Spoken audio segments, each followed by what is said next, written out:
Hello again, friends, and you are my friends, and welcome back to another edition of the 605 Superpodcast, the Mothership. Of course, this being part 2 of our special look at the 2019 class of the Wrestling Observer Newsletter Hall of Fame. Part 1, of course, was a series of roundtables, as is part 2, the only difference being this time each roundtable has 3 guests on the line at the same time, and obviously that creates at times some audio issues. I apologize in advance. The audio will not be up to snuff, up to the usual levels that we're used to here on the 605 Super Podcast. However, it doesn't do anything to detract from these fantastic conversations about the Wrestling Observer Newsletter Hall of Fame. Want to thank everyone for listening to part 1. Let's now get going right away with part 2. Here it is. First, a conversation with Mike Sempervive, Pete Lederberg, and Steve Ogilvie. We continue our look at the 2019 Wrestling Observer Newsletter Hall of Fame class and look at the ballots that were sent in by several historians. And on the line right now, we have 3 great guests. The first one, our returning champion. You know him from Wrestling Observer Live and, of course, the Mid-Atlantic Championship podcast right here on the Arcadian Vanguard podcast network that he hosts each and every week with Roman Gomez. Mike Sempervive. Mike, thanks for being here today. Thank you very much for having me on and not holding that World Series trophy against me. You see, that's twice. He did it off air, now he did it on air. I have to. It's all I got. Get it out of your system. It's the last time you're ever going to see one of those. But also on the line right now, a fellow Mets fan, I should say here right at the top, but he is a longtime photographer, a longtime fan, someone who very early on knew about the inside workings of the business. I would say he was once the head of the WFIA, but I'm afraid Jim Ross in Chicago might sue me if I say that. But he is also, you talk to anyone who was in Atlanta the night that Olli Anderson turned on Dusty Rhodes in the cage, he is the man who called it right before it happened, and that's Pete Lederberg. Pete, thanks for being here today. Thank you, Brian. Along with being a Mets fan, all of us New Yorkers are Billy Joel fans as well. That's for my buddy Chris. He made me say something about Billy Joel here. Well, glad it was Billy Joel and not the movie Joker. But our final guest making his debut on the 605 Super Podcast from across the world. We're actually going into the future because it's tomorrow afternoon as we speak to him. He is a historian, and that's Steve Ogilvie. Steve, thanks for being with us today. Yeah, thanks, Brian. Yeah, nice to talk to you from tomorrow. Weather's not particularly great, so don't look forward to that. Well, let's look forward to your ballot. Let's start with you. If you don't mind, will you please reveal who you voted for this year for the Wrestling Observer Newsletter Hall of Fame? Yeah, sure thing. This year was quite, I guess, if you're looking at success rate, which I don't, but I got quite a few in this year. So historical era, I voted for Enrique Torres. I voted for the Von Brauners with Saul Weingeroff, and I voted for Bearcat Wright. In the modern category, I actually abstained from voting in that category. And also in the Japanese category, I did want to vote for Kota Ibushi, but I also abstained from that category, as I've been voting the last few years in the Mexican category heavily. So this year I voted for Ultimo Guerrero, Carlos Lagarde, the Death Missionaries, and Villano 3. And then in the hodgepodge category, which we can talk about in more detail later, I voted for George Kidd, Rollerball Rocco, and Johnny Saint. And then in non-wrestlers, Lord James Blears, Jim Crockett Sr., Gado, Don Owen, and Morris Seigel, or Siegel. You had a pretty good success rate, like you said. Let's see how everyone else did. Pete, who was on your ballot this year? Thanks, Brian. I appreciate that. You put the guy who had all the people go in and then now me. Anyway, well, we are Mets fans. Anyway, that's right. So historical, I put in Gene Byers and Rocky Johnson. Modern was Edge. The Europe, etc. Killer Carl Cox, Jackie Paulo, and Johnny Saint. And the non-wrestlers, Dave Brown, Stanley Weston, and the Grand Wizard. A good ballot there. Some interesting stuff we want to talk about from that. But Mike, who was on your ballot this year? Yeah, not a very high percentage for me either, although I did get 2 people in, not personally, I didn't assist them, but I guess every vote counts. In the historical category, I went with Cowboy Bob Ellis. I went with Sputnik Munro, Enrique Torres, and Bearcat Wright. In the modern section, Sergeant Slaughter, Japan, Mako Satomura, and for non-wrestlers, Jim Crockett Sr., James Melby, George Scott, Ted Turner, and Stanley Weston. You know, the first thing I want to ask you guys about, and your ballot, Steve, it was one of the things I was looking to see how you voted, the Europe, Australia, and Friends category. You didn't vote for any of the guys that are typically considered the big stars from Australia. Obviously, you're from New Zealand. That's not Australia. Yep. I thought maybe you would be sympathetic to them, the Mario Milanos or the Spiros Arions. Obviously, there's a bunch of guys from Australia who have not gotten in. Yep. How come you didn't support any of them? Was there any reason behind it? You really went for the British candidates? Yeah, my votes went elsewhere. It is quite interesting talking about Aussie and New Zealand. They were, geographically close, but very different as far as who was on top. I've talked before with Ed Locke, who's a great Aussie historian, and It's funny when you talk about, we've talked once, I think it was when Mark Lewin got in, and it was like, Mark Lewin is a Hall of Famer if you look at Australia, but at New Zealand, he was not quite at that level here, the way he was positioned. So they are different. I considered them all. They're all good options. But yeah, I really, at the moment, my agenda, which we can get to, but yeah, I'm trying to get some more of those English wrestlers in. Pete, on the topic of Australia, you voted for Killer Carl Cox, but I'm going to assume that you didn't vote for him for Australia, even though that's the category he's under. I know that you were a big fan of Carl Cox in Florida. So tell me, why do you think Killer Carl Cox should be in the Hall of Fame? And tell me just how good was he in Florida? Well, a funny side note is that we're working right now on some of Jerry Prater's stuff, and he was the guy who was the publicist for Championship Wrestling from Florida, did all the programs and a lot of the pictures and that stuff. I wound up asking for help getting, I think it was Steve Kern, his fan club, which I wound up getting eventually anyway, and he suggested Killer Carl Cox. And 2 of the biggest regrets in my life are that I didn't take him up on that offer. And also I got Carl's number shortly before he passed away, and I didn't call him, and I wish I had. All that being said, the man was unbelievable. Someone that these days when you see people talk about the comedy and whatnot, he could do comedy, but you took him as a serious killer. And the thing about him, he would do interviews that were both of those as well. And there was nothing that he didn't do. And if you just looked at him standing there, he looked like, just an old guy, but he was a scary guy. And we were talking about it the other day, back in the Super Bowl of Wrestling in 1978. A fan, I think, hit him with an umbrella, and they let him go in the back with him. And needless to say, the typical old school wrestler thing where a fan attacks someone and the cops lock him in a room with the wrestler. He did hilarious interviews. He did kick-ass ones. And if you saw him, it's one of those intangible things, I guess.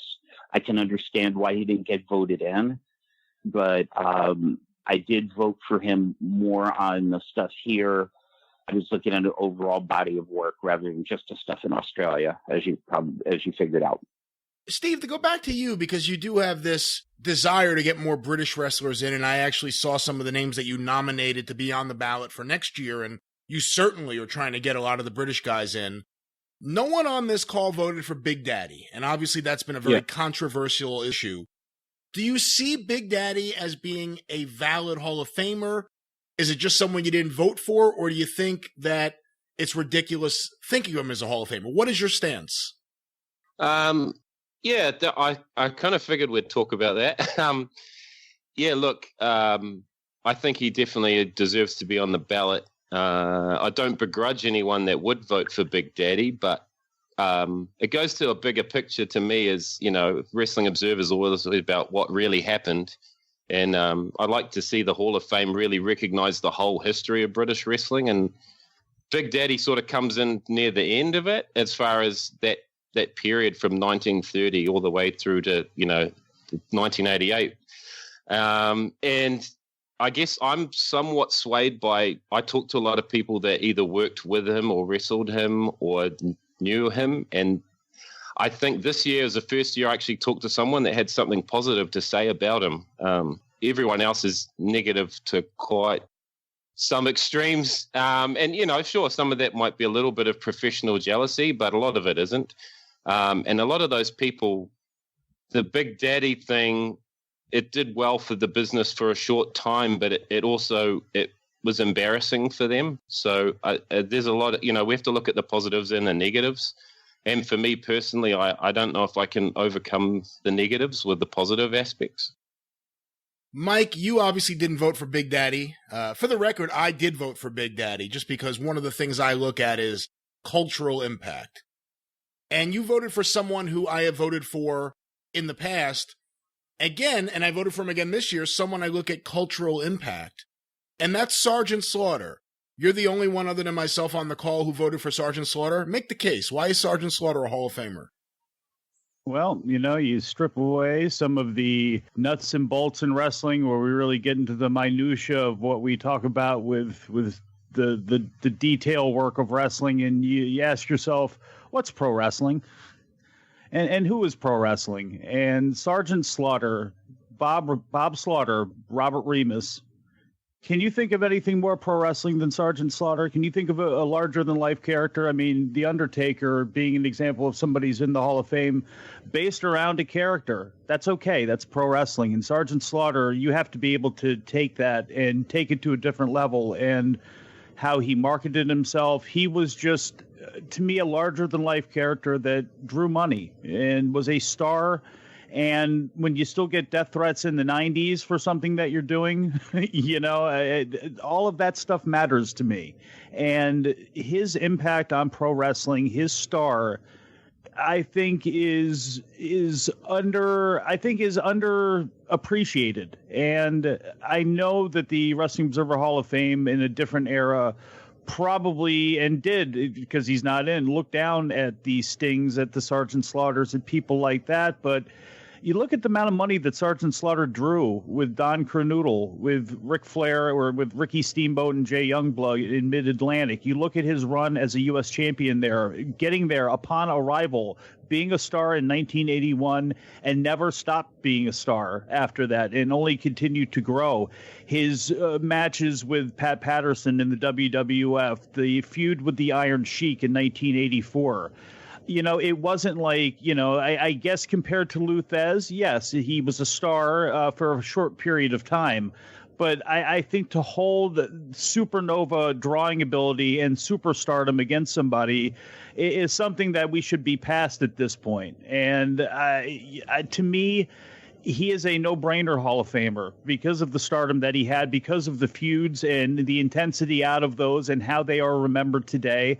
I just think he is pro wrestling, and I know that it's probably not the most eloquent way to put it, but that's honestly the way that I feel when it comes to him. I can talk and paint with better pictures when it comes to Bob Ellis or Enrique Torres. With Sergeant Slaughter, with me, it's much more guttural. It's much more, from my core of growing up and being so influenced by him and Kernoodle against Steamboat and Youngblood, and then him never going away in my lifetime. And him, obviously became more of a cartoon, as everything did as time has gone on. But he's also a character that's endured all of that stuff, and to this day is still somebody that people hold in high regard. Well, Pete and Steve, I definitely want to get your thoughts on this because you didn't vote for Sergeant Slaughter. Pete, let me go to you first, because Sergeant Slaughter's peak was a period of time where you were active, doing a lot of things around wrestling. Why didn't you vote for Sergeant Slaughter? What do you think? Do you think he's a Hall of Famer or not? I think he's right on the border. I agree with almost everything that Mike just said. And, I don't want to jump ahead, but that's why I voted for Edge in the same idea. I think we need to redefine when we're looking at what being over is because of how the business has changed. And, Slaughter was a tough call. He was right on the cusp for me. It was, I guess, longevity. And I see Mike's point. I guess I don't go back as far as changing the line for the longevity because of that during that time. But he was very, very close to being voted for, and I could certainly see voting for him. Steve, what are your thoughts? I think he's, like Pete said, he's real close. I actually abstained from that whole category because I wanted to use my votes elsewhere. But it's tough. He is really, his crossover appeal, like you said, is really strong, and people knew him outside of wrestling, but for being a wrestler. Certainly no negative connotations for that. Obviously the feuds with Steamboat and Youngblood, the proof is there as far as the drawing. It's just, I don't know, there's a few patchy parts to his career. I don't know. It's like I said, it's borderline, and maybe that's the thing, Mike's saying is that, maybe we need to shift the borders somewhat. And I think overall, the fact that all our ballots are different kind of tells you where the Hall of Fame is right now, where all the bankers, as far as North America, almost feel like they've gone in, and now we're considering people again, and maybe we need to, I don't know, have more discussions like this probably help. The longevity thing is something I think a lot about, and I've said this in other segments on the show. I think maximum impact means something. And what I mean is, Satoru Sayama, the original Tiger Mask, is in the Hall of Fame based on 2 years.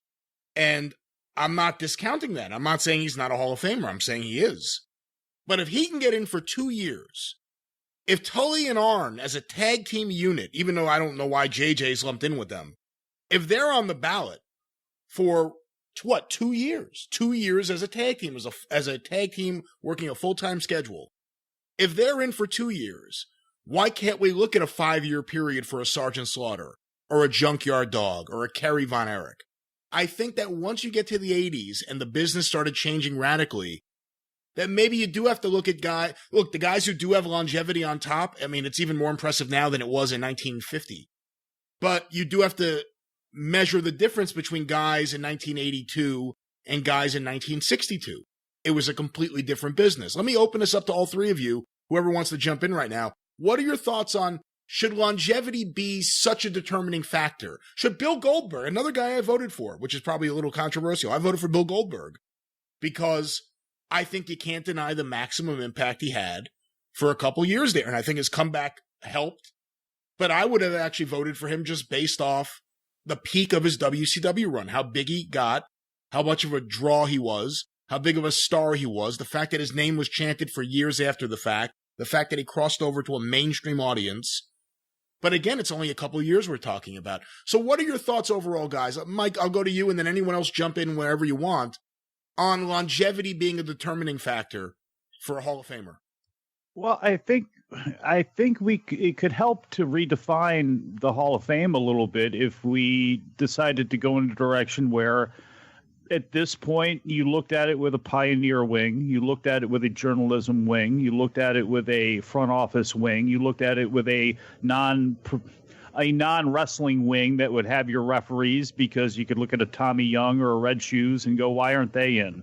If the ring announcer is in, why, and should be, Jimmy Lennon should be in a Hall of Fame. Howard Finkel should be in a Hall of Fame because they all contributed. And maybe we should get to that point, which would make it easier to give honor to those people that you couldn't tell the story of a territory about. You can't tell the story about the Southeast really without Bob Armstrong. But, by today's definition, is Bob Armstrong going to get into the Hall of Fame?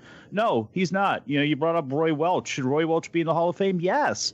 So should there be a brain trust that, a veterans committee that should look at a Roy Welch and be able to put him in? Because I don't know how it works with the Paul Ponds and the such like that. If it's just somebody convinces Dave Dave or exactly how that works. Maybe that could be a little bit more transparent, and we can have a group that we all trust and believe in, the Scott Teals of the world, the Brian Lass of the world, to be on that committee and to choose those sorts of things, because there is a lot to meet out here.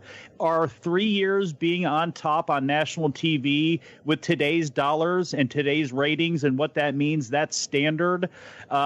Is that equal to what somebody did being a star like an Enrique Torres from the time he arrived in 1946 until the time he left Georgia in 68 or whatever it was? I mean, those types of things, it's always going to be, interesting to try to level out. And I think you have to go by the standards of the era. And if being on top for only a couple years or having a situation like Goldberg, I am absolutely open to that argument. Did I vote for him? No, but I'm open to it the same way I'm open to Edge, and can absolutely understand why somebody would vote for Edge or a Randy Orton to be in the Hall of Fame, because by the standards of their era, they're great.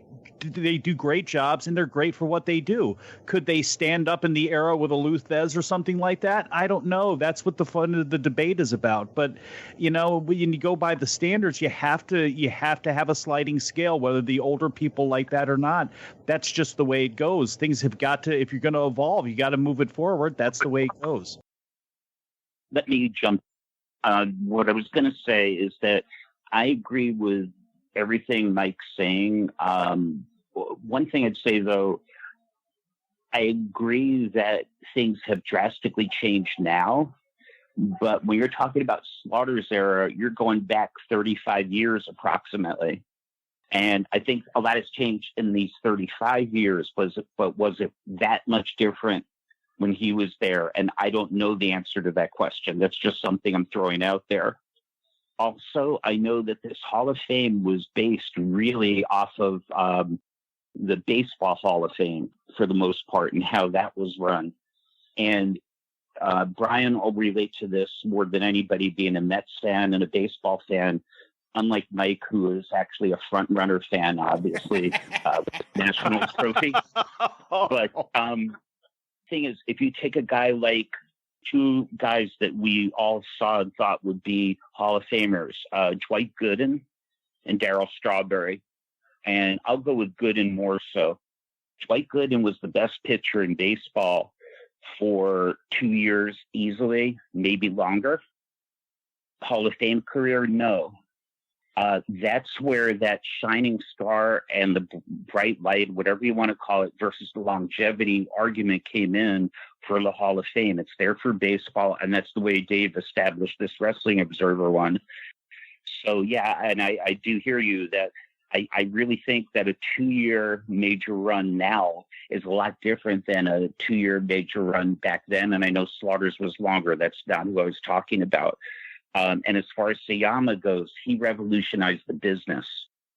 I can't say Slaughter revolutionized the business. I can't say, Goldberg, I'd see an argument, but Sayama did. So that's where I see that one, breaking that mold a little bit. One thing I do want to point out real quick, though, is that since Dave started the Wrestling Observer Newsletter Hall of Fame, for example, Bill Mazeroski and Harold Baines have gotten into the Hall of Fame. So I think, no disrespect to either of them, they're great players, but I look at them at kind of that Dick Murdoch level of, I could kind of see the argument for them getting in, but I could also see a valid argument for they're not at that top level. No one would say that they're at the level of a Sandy Koufax or, he's a pitcher, so it's hard to really compare them. But no one would say they're at that level of a Mickey Mantle. Someone that you look at and you go, Hall of Famer. Hulk Hogan, Hall of Famer. Lou Thez, Hall of Famer. Kurt Warner in the NFL is like that now. But why is he in? He's in off of intangibles. And with pro wrestling, Pro Wrestling Hall of Fame, it's all about intangibles. Who was the booker at the time? Who owned it? What was the situation with the there are lots of things that play in. And obviously, the person that goes into the Hall of Fame is supposed to transcend all of that. And many of the people we're talking about did. That's why they're even in the conversation today. Sergeant Slaughter is one of those guys, and I don't want to harp on him, but I think did and does have the longevity for a long enough period of time. And whereas, Sayama was formed stemmed from a cartoon. They turned Sergeant Slaughter into a cartoon on G.I. Joe. And again, I think a lot of that stuff when it comes to pro wrestling, it's why I think Jesse Ventura would deserve a spot in the Hall of Fame, because The Rock, even if he was not as big of a star in wrestling as he was because of what he did, again, I understand what the rules of the Hall of Fame were based on, but the reality is of the situation at this point, because of the amount of voters who have gotten in and the amount of people who vote on it now that never probably would have had a vote before, I think you have to kind of give it your own look as well, too, and take your own gut as well as what the parameters are supposed to be, because again, unfortunately, I mean, if you look at it, if there's going to be a Hall of Fame, like you say, well, hey, Fez is in, Hogan's in. At some point, I mean, look at some of the names that are in there now. I mean, at some point, we would just close the doors on the Hall of Fame because all the greats are already in, but we continue to have the voting every year. So, if we're going to continue to have the voting, you have to kind of evolve with moving everything forward and looking at things in a different way. Steve, what are your thoughts about the longevity issue? I think, well, what I'm noticing from the comments, Mike and Peter saying it's, and I've talked to a lot of people online about it as well that vote, and I think really the issue there is like North America, like there's a sort of a rethinking of, are we never going to get any more people in those categories? We get to longevity, I think, yeah. The modern era, it's so different because it's really dictated by the promotion. There's less places to work. In the old days, the wrestlers were sort of renegades and they could do what they want. So a lot of guys were able to protect their career and extend it by being smart or by being bold and making bold decisions. Whereas in the modern era, you couldn't do that. A Bill Goldberg, he only had 2 places to go, and he was a bit of a game changer. So he's definitely a very strong candidate. My thing is, if we talk about, go back to the beginning, the whole issue where I come from, being the guy on the other side of the world, is in that original class, Dave put in some guys that were from around the world, and I'm not sure why he picked some of them, but then it set the standard of, okay, it's a worldwide Hall of Fame. So, my agenda is, and I guess everyone's got an agenda, is to create a wider recognition of wrestling history worldwide. And I think North America is looking pretty good as far as who's in, but that's not saying it's completed at all. But I think it's looking pretty good. And yet I see people that aren't even on the ballot worldwide where I'm like, well, they're not in the hall and they're not on the ballot. It's sort of, there's a few gaps there if there's a consistency worldwide. So, yeah, I guess that's my point on that, if I haven't rambled on too long. And everyone on your ballot is pretty much someone who has, had a good run. But Pete, I didn't mean to cut you off. Go ahead. I'm sorry. No, it's all right. I almost cut you off. But anyway, no, what I was going to say is that along with your point, we know with those questionable guys getting in the Baseball Hall of Fame, that seems to be, they came up with a committee, but it seems to be that they're voting for their friends or things like that, or people that they have some sort of relationship with. And I believe Mike brought it up earlier, even though he did include your name, which I was like, what? But anyway, about possibly having a committee to do that, and for the people that are overlooked. And I think that's a great idea, but it hasn't really worked well for baseball. But I think you do get some of that with this Hall of Fame where, if a Olli Anderson, there's going to be a lot of people voting who hated Olli Anderson. And that alone may be enough for him not to get in. And we could debate whether Olli Anderson is or isn't the Hall of Famer. He's back on the ballot next year. Not even back on the ballot. He's on the ballot for the first time as a singles wrestler. Previously, he was lumped in there with Gene Anderson. And I think you have to look at Olli and his body of work as a wrestler, as a booker, as a promoter. And you have to debate that on its own merits and include his team with Gene versus just him and Gene as a team. That's why I think maybe there should be a tag team category separate from everything else. But guys are going to vote for guys they are friends with, or guys I shouldn't say that. I don't know the ballots of the active wrestlers or the retired wrestlers, but I wonder how many of them could seriously analyze the body of work of someone who they thought may have screwed them on a payoff. or someone who they didn't like for one reason or another. Well, doesn't Jerry Jarrett answer that? I mean, it took Jerry Jarrett a long time to get in, and a lot of that was probably because active wrestlers weren't voting for him. Yeah.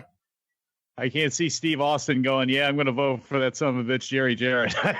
I can see him saying part of that. But, so yeah, I mean, I think that is going to be a natural thing that way. And that's why, I do like how it is broken up, where it is weighted, where, there's historians, there's everything is kind of, equal. Everybody kind of has a vote there as far as the categories go. That is important because of reasons like that, or because if somebody doesn't want to do the research on a Roy Welch or somebody like that, or somebody who's on the ballot, whoever it is, that there's, at least it's broken up where there is targeted.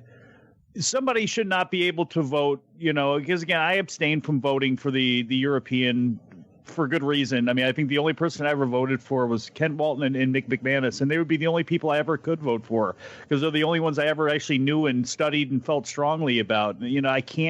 I shouldn't be voting in the Mexican category. And I think as long as those things are defined, and are tightened too, and I have no idea who actually gets a vote and who doesn't, but, who votes on categories is going to help that out a lot too.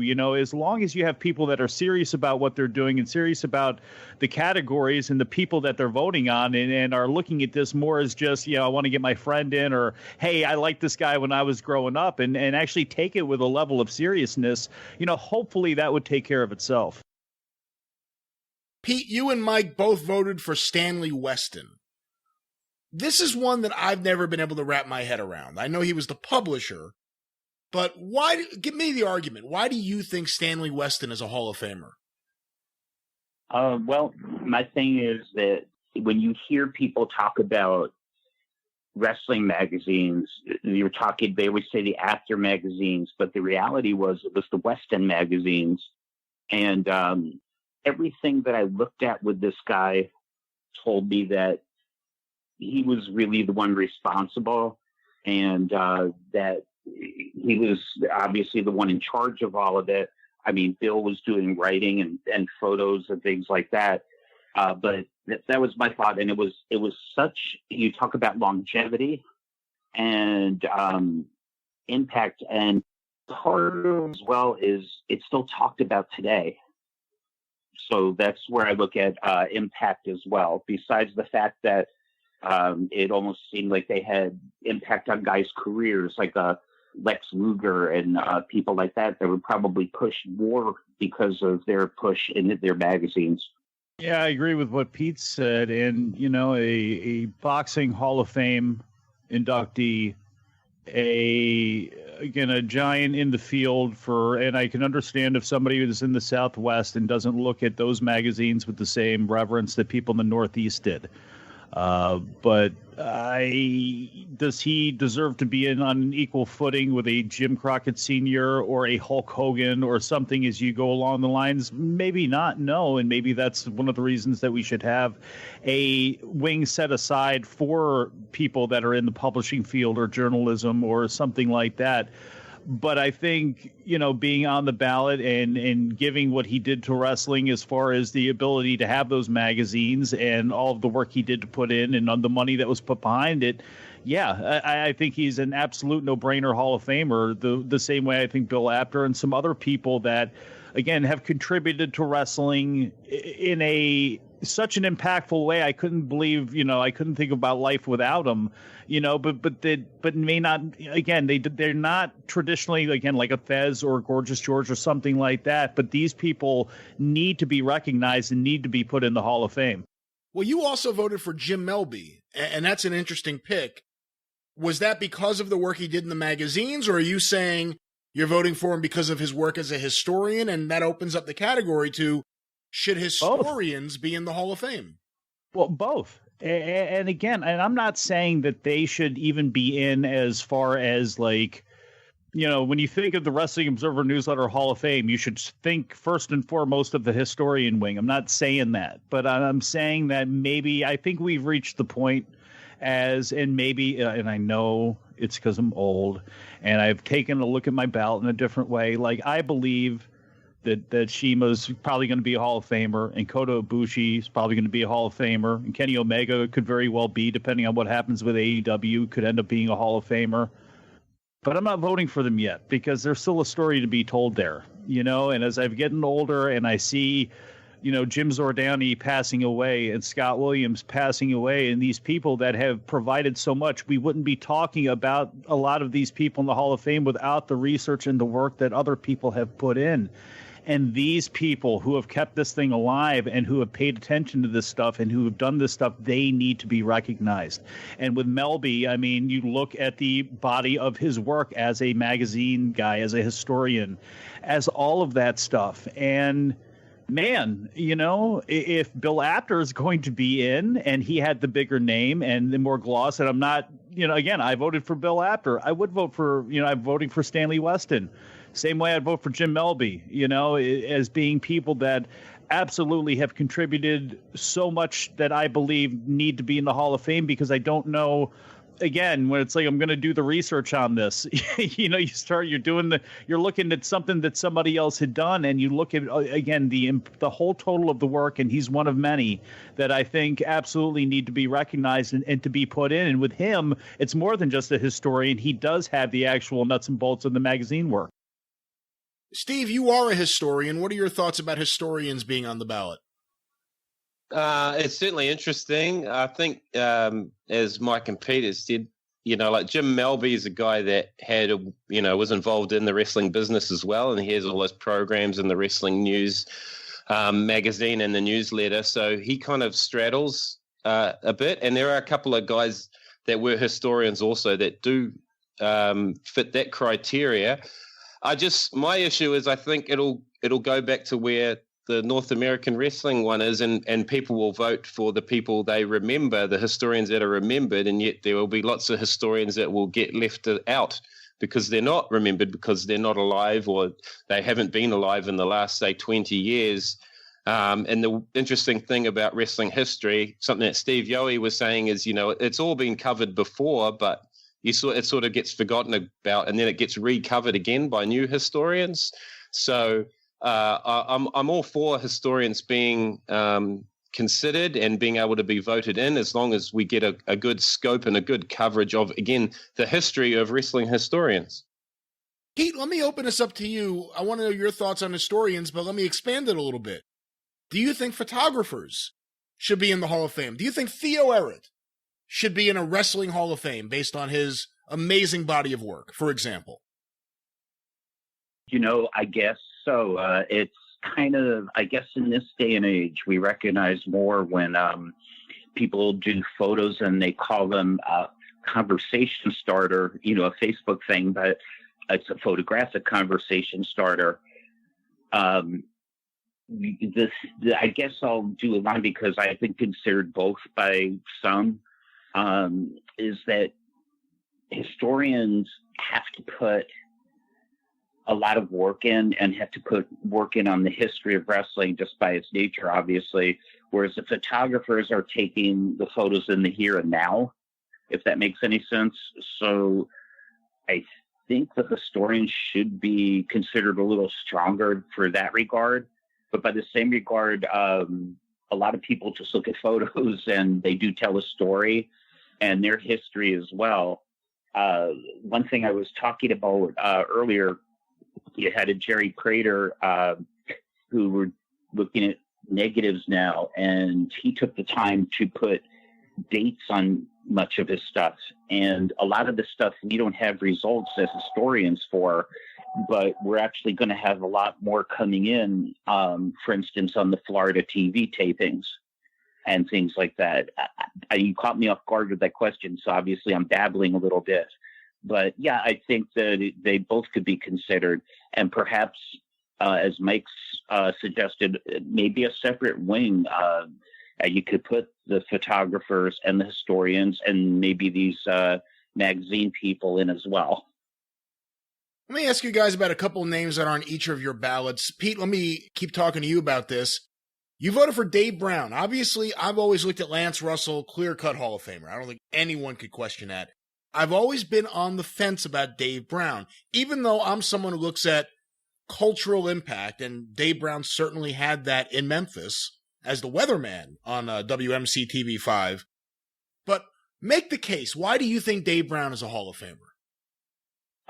Well, okay, certainly cultural impact, as you said. And let's add in that the amount of TVs in Memphis that were tuned to wrestling, they're astronomical. And I think Dave was a big part of that. And as you said, partly because of the weatherman thing, but partly because he was just so good in his role. The other piece is that when you talked about that, and then longevity, obviously. And they had, I don't want to compare it to Siyama, but in a sense, if you follow me for a second, Siyama had it where he changed the business. The Memphis TV show was seen by so many people that it was Hall of Fame worthy. And if you just look at that as far as pure numbers go, that's where I'm coming from with that, I guess. Any thoughts from you guys about Dave Brown being in the Hall of Fame? You know, I just, for me, I never got Memphis TV. So Lance was like a unicorn in that show. You know, seeing it on VHS tapes was the only way I got a chance to see it for the longest time. And he doesn't have that connection with me. Whereas Lance, I've seen enough to know that he is the overwhelming presence, and he is on my Mount Rushmore as far as announcers go. I don't know if the show ever have been the same if it wasn't Dave there with him? No, of course it wasn't. I can tell that, but I just don't have that connection where I go, you know what, over a Bob Cottle or somebody like that who's not, and who's somebody I grew up with, who's somebody I can't think about wrestling without. You know, does he go in over him? I don't think so. Over Tony Schiavone and the grand scheme of his work, who's not in and probably won't get in, but we'll have to see how it goes. You know, no, I don't think so. You know, I don't believe that to be the case where I saw shows with him that were hosted solo. Granted, you know, the times had changed many times where he had most of his work, you know, instead of just the spot fill of filling in for Lance when he wasn't there. It didn't stand out, and he was very good. I can't say that he wasn't, but Hall of Fame where some other guys aren't in. I don't think so, but that's also because I didn't have that personal connection with him. I don't want to parrot Mike, but yeah, I think he's a real professional. He was very serious, which I think helped with the show, which was very silly at times.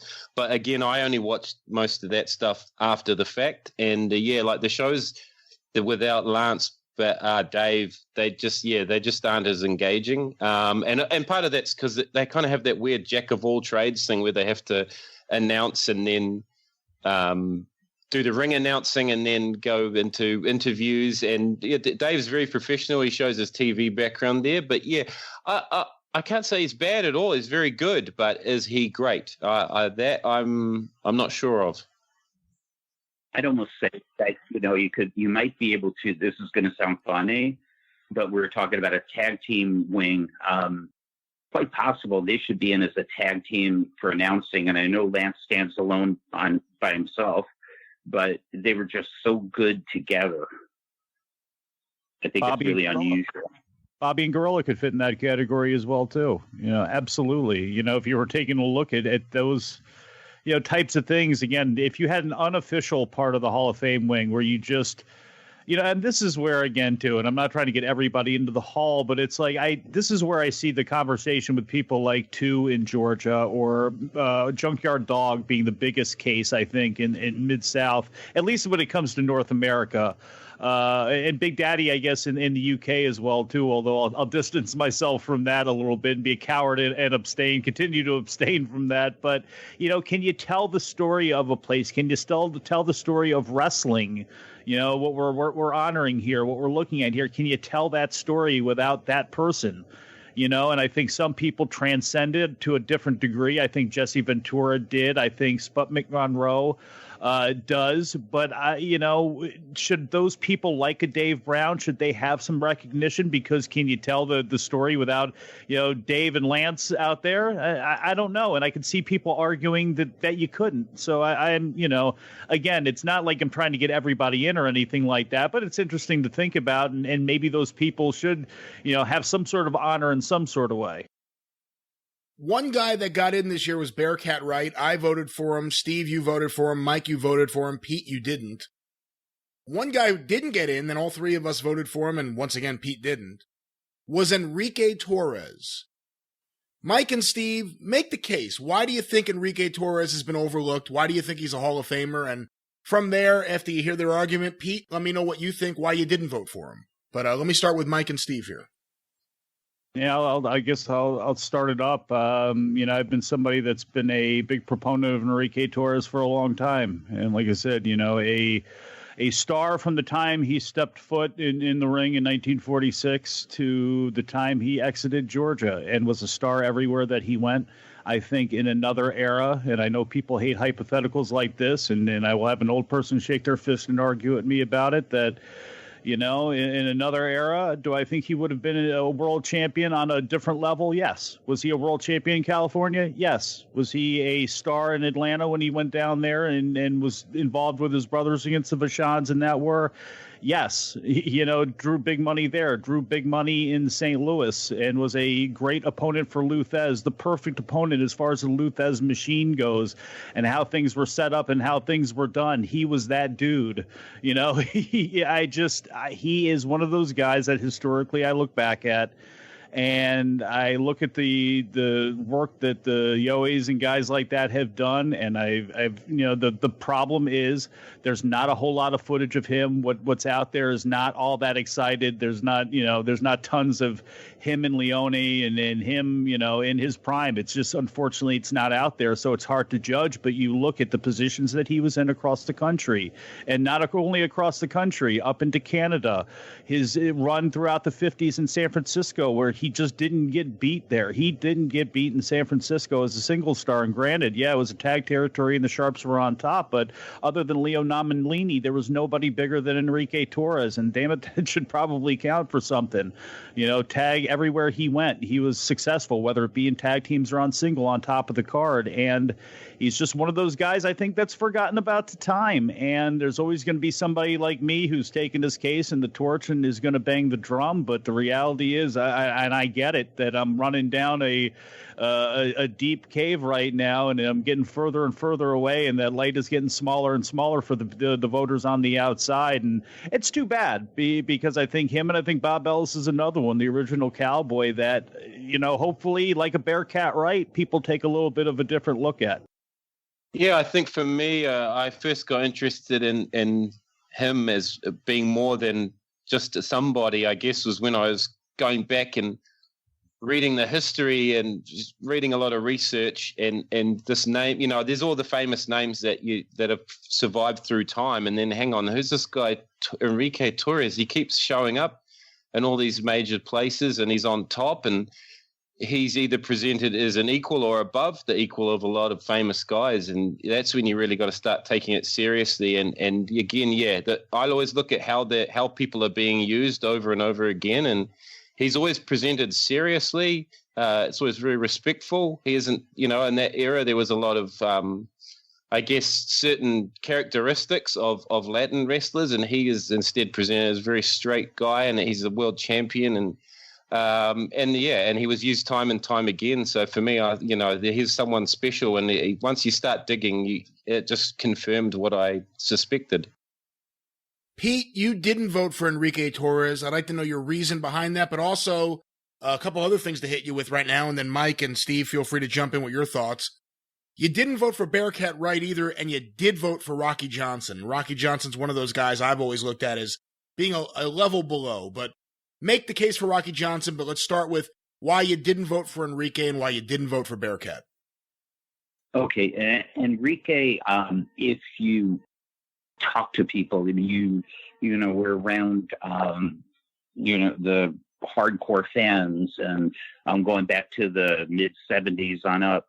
when you would hear people talk about wrestling and famous wrestlers and the guys that made the business and whatnot, you never heard his name. I think that guys have uncovered a lot about him. And if you look at these numbers, or you look at, what these two gentlemen were just talking about, there's a strong case for him. But I don't know that he had that. I hate to call it the it factor, but I'm guessing that would be what I mean, because when you have all these people and no one ever mentions this guy's name, and it's kind of lumped in with, his brother or whatever it was, you would even hear about Ramon more than Enrique. But I do see, when I look at the research that these guys have done, I see, well, yeah, there is a good case for him, but that's where I was. And then for you, your thoughts on not voting for Bearcat Wright and voting for Rocky Johnson. Okay, Bearcat Wright, I saw a lot of the good for him, but I also thought that, especially in that era, about the unprofessionalism, the whole thing with and Gene LaBelle and all that stuff, and Blassie, where he wouldn't give up the title. And I do understand, a lot about the racial climate back then. And I actually did a paper about that when I was in college, believe it or not, about the racial stereotyping in professional wrestling. So I get that, and I do get that they had to fight harder to get what they got. But by the same token, it was just that unprofessionalism thing that just didn't let me pull the trigger. Why did you pull the trigger on Rocky Johnson?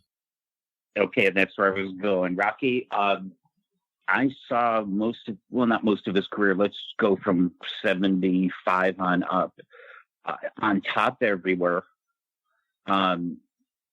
Very, very believable, whether you're talking about punches and I've never seen anybody throw the drop kicks like he did. Very, very memorable. Almost anybody that saw him remembered him. The idea that he spawned The Rock, that has a little bit, but not all that much. And I actually have wavered on Rocky from year to year, voting, to be honest. But I felt like the same thing, that he fought that battle and wound up over in eras that they didn't have that, or they'd allow one person of color to be over in a territory. But he was always the one when he was there, whether you're talking about Los Angeles or Florida, Georgia, Tennessee, and so on. And they did have a little bit of a run in the WWE as well. Steve, a name on your list that got my attention was Lord James Blears. He's in the non-wrestlers category. I'm assuming you also thought about his wrestling career, though, when you voted for him. But tell me if you did or you didn't, and tell me why you think he's a Hall of Famer. Yeah, so thanks, Brian. It's a real interesting one. Well, his wrestling career was all right. I don't think it's Hall of Fame worthy. He certainly did great with the gimmick, and he was good at self-publicizing. But no, I looked at him as a non-wrestler, and probably what helped me end up, because I'd been considering him, but was to convince me to do it was reading Ed Francis's book again and just reading between the lines there. But I think as far as, we're talking about, Lance Russell and that, and his Lord James Blears is really quite unique as a host of a wrestling show. He really kind of came to represent Hawaii wrestling more so than any one wrestler, although there were guys obviously like King Curtis that were synonymous with that. But then King Curtis was big down here in New Zealand and all over too. But Lord James Blears was like the constant. He had a very positive effect on wrestling in Hawaii. And if you look reading Ed Francis's book, the way that Lord Blears was the guy that was able to convince a lot of people to come in and work for them. He obviously had a very positive connotation within the business with his peers. So I've sort of combined all that together, and I thought, I think he's kind of unique, but in his own way, as far as representing a region, he's Hall of Fame worthy. You know, it's interesting. I said before that cultural impact means something to me when it comes to voting.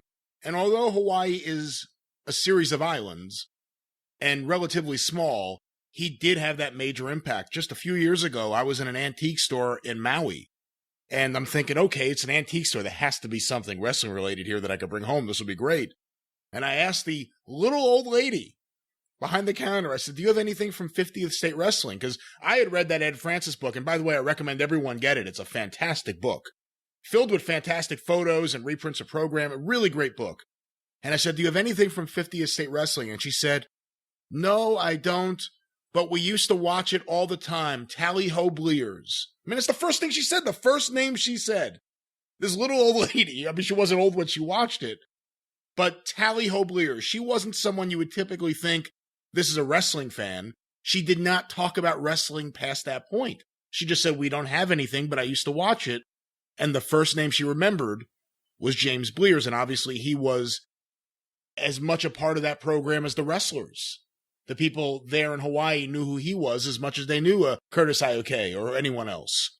Yeah, I guess sorry, Brian. Yeah, as I said, the wrestlers came and went, but he stayed there.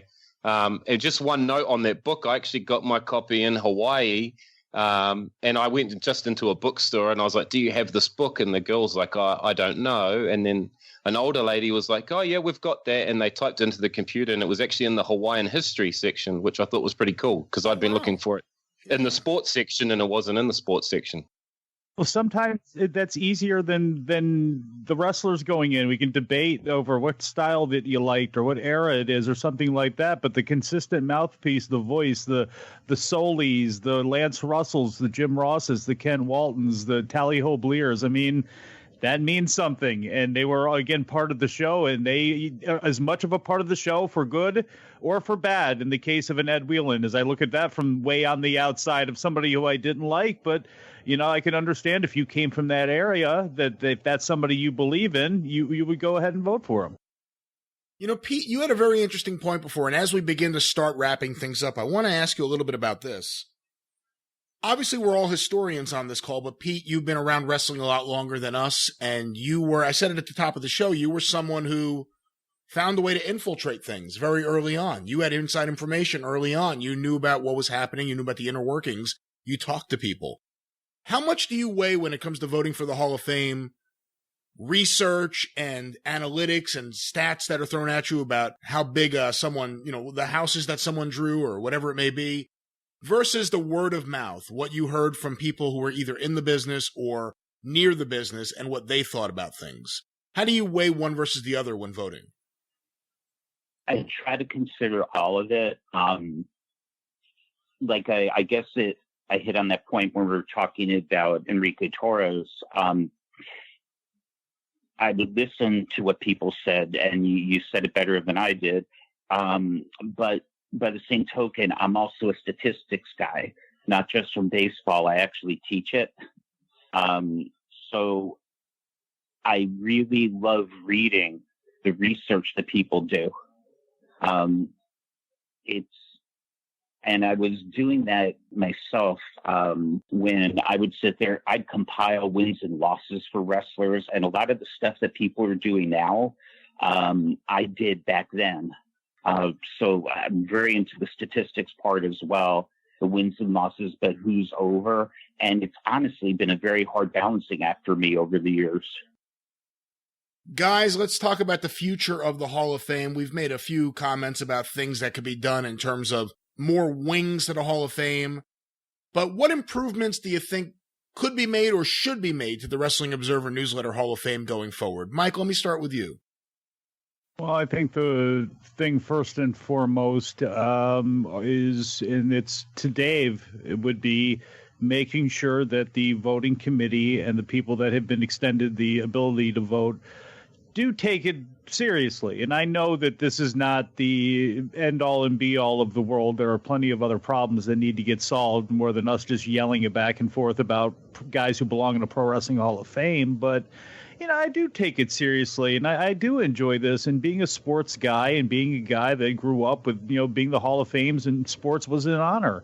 And I take it as kind of an honor that I get a vote for this stuff. I love the history of wrestling, and I think as long as we have a well-balanced group of voters who are still entertained and who love wrestling or who loved wrestling from their eras, and they have a semblance of history, and they do talk to people. I mean, and they can weigh things out. I mean, just because Les Thatcher says that the Von Brauners belong in the Hall of Fame, he'll tell you 10 teams from his era and guys that he was in with. And it's like, man, you got to take that and talk to other people. And that's why I think shows like this are important. That's why gentlemen who are on the phone like this are very, very important. And as long as people take it seriously, as long as there's qualified people voting on it, as long as there's people who are passionate about the wrestling business and who really actually, the bottom line at the end of the day, really care about it, as long as they have a say in trying to honor it and represent it, I think that's really the best you can ask for. And that the only person who can make that call right now is Dave. And I hope everything is just stays on the up and up that way.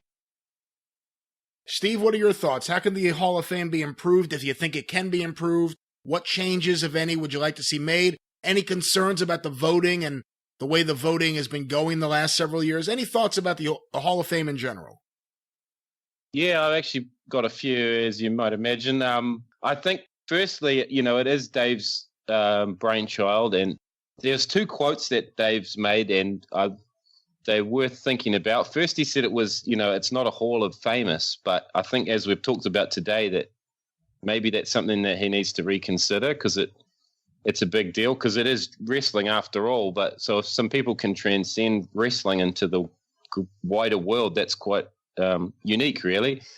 And then the other thing he said was that, which we'll get to about the essays, but, people from Steve Casey's era, this was just the thing he said, and then I'm remembering it later and using it, but he said people from Steve Casey's era, we shouldn't probably let people vote on anyone from that era. And I was like, well, Steve Casey wrestled into the 1950s. I mean, that's not that long ago, really, and why can't we vote on those people if we have all the information? So that's where you get to. I don't know if I've got the skill for a start or the time to write essays on all the people that I think should get in, but maybe I'll have to pick one or two of them because it might be the only way they get in. But what we've been talking about today, it would be good to have a committee that's, that gets to read the essay. I hope it's not just Dave that reads it. And then as far as improvements, I think the UK and Europe should be separated out from that miscellaneous group, because it's really doing a disservice to what was, for the most of the 20th century and even into the 19th century, a major part of professional wrestling in the world. Even the UK and Europe are separate, again, from each other, but it's fair enough to group them together. And then the rest of the world, sure, that can be its own group of, at the moment it's got Pacific Islands on there, but I don't see any candidates for the Pacific Islands, and there probably aren't any, because very little is known about that. But there's Pakistan and India, and, along with Matt Farmer, we've been trying to start digging out some history and some research on that. And Europe's coming along real well with research. There's a guy, Phil Lyons, that's been researching Greece and Spain. So I feel like UK and Europe, if that could be its own thing, and maybe he can take my shopping list of people that I send him every year and build it around that. And then maybe people might start to evaluate that area a bit more seriously. And I think for the rest of it, it's a matter of just going, do we have a good representation of that era? And the wrestlers aren't going to do research. They're just not, and they don't have to. I think for them, it's either if they're an old wrestler, then they'll think about how that person was to work with and probably how much money they made together. And then the modern wrestlers, it's all going to be about influence, and that's a big thing, because some of the best wrestlers in the world were influenced, by wrestlers from earlier eras. So that's a big deal too. But I think, some of us younger guys, and I say younger in context compared to Pete, but Pete's got to go with the world he lived in, and that's great, because that's different from me. And I people of my age and younger people probably, we just need to do our research, but just keep an open mind. I think that's the main thing. Pete, what are your thoughts? Any changes you'd like to see to the Hall of Fame or the way the voting is done, or any wings added? What are your thoughts on ways to improve the Hall of Fame, or do you think it's fine the way it is?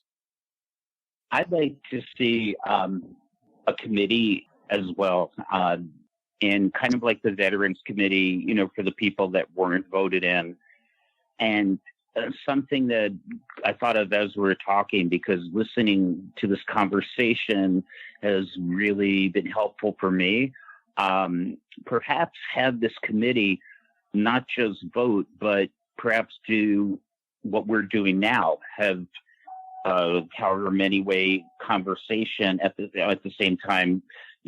Sometimes meeting is really, really hard, but have everybody represented. And then if you had a situation where someone was really gung-ho about a candidate, perhaps present it there. And okay, so Dave can use his judgment as far as whether the person should personally present their case or in writing, but have the committee set that way to vote. And like I said, the same way we were just doing this now, I think would be great. And it's embracing the new technology as well. As far as more wings, you could do that. But what happens if, for instance, you had a New Zealand wing? How many people would be voting in that particular group? And then what happens is if you have, and I'm just using very small numbers purposely, if you have 5 people in the area, if 3 people vote for someone, that's going to be 60%, right? And that gets them in, correct? So I don't really know how many different ways we could chop this up, but that would be my suggestion as the committee idea. Well, let me close out by asking you guys about a couple different things. Each of you give me your answer. Do you think there should be a wing for tag teams, even if one of the tag team members has already been inducted as a singles wrestler? Mike, what do you think? As a lifelong tag team proponent, I'm not going to turn that down. I would understand if it never happens. I may choose if something was going to happen first, like an extension of, like I've been talking about, of the non-wrestler where, again, we're referees or production or things like that. I mean, people that make things spin, maybe I don't know if I would go with that first, but if it happened, it wouldn't hurt my feelings, because as we see with modern wrestlers and Arn Anderson and Tully Blanchard, the influence of those guys goes much further than just the 2 years that they were together as a regular tag team. And, should that count for something, the Andersons, who I think were unfairly and harshly criticized for quote unquote homesteading, I guess that was the reason why. Other than Olli being a prick, of why they wouldn't make it in as a tag team. It just why the Assassins, it took so long. That was sad. The Midnight Express, the Rock and Roll Express. Yeah, I mean, the Road Warriors. These are Hall of Fame units, and I think if you were to go ahead and do that to represent some teams, I don't think that's a bad thing, and I don't think it matters if Pat Patterson and Ray Stevens and Nick Bockwinkel and Ray Stevens are recognized as part, even though they're already in, we're not giving them rings and jackets and piles of money for going in. It's just really, it's a name on a piece of paper, and it's, it's the honor of being recognized as great in your field. So I think because of that, you could absolutely do something like that, and I don't think miss a beat, because again, the tag teams are, I think they're criminally underrated and criminally underutilized, and always have been for years. But then again, I'm not a promoter, and most of the promoters seem to look bad upon them as well. See, I look at the argument being there are guys who are never going to get into the Hall of Fame, and there are guys who are already in there, and you have to look at that tag team run as a separate entity. Steamboat and Youngblood, Rocket and Perez. I mean, those are 2 examples right there. Yeah. Towie and Kawada. Barron and Rogers.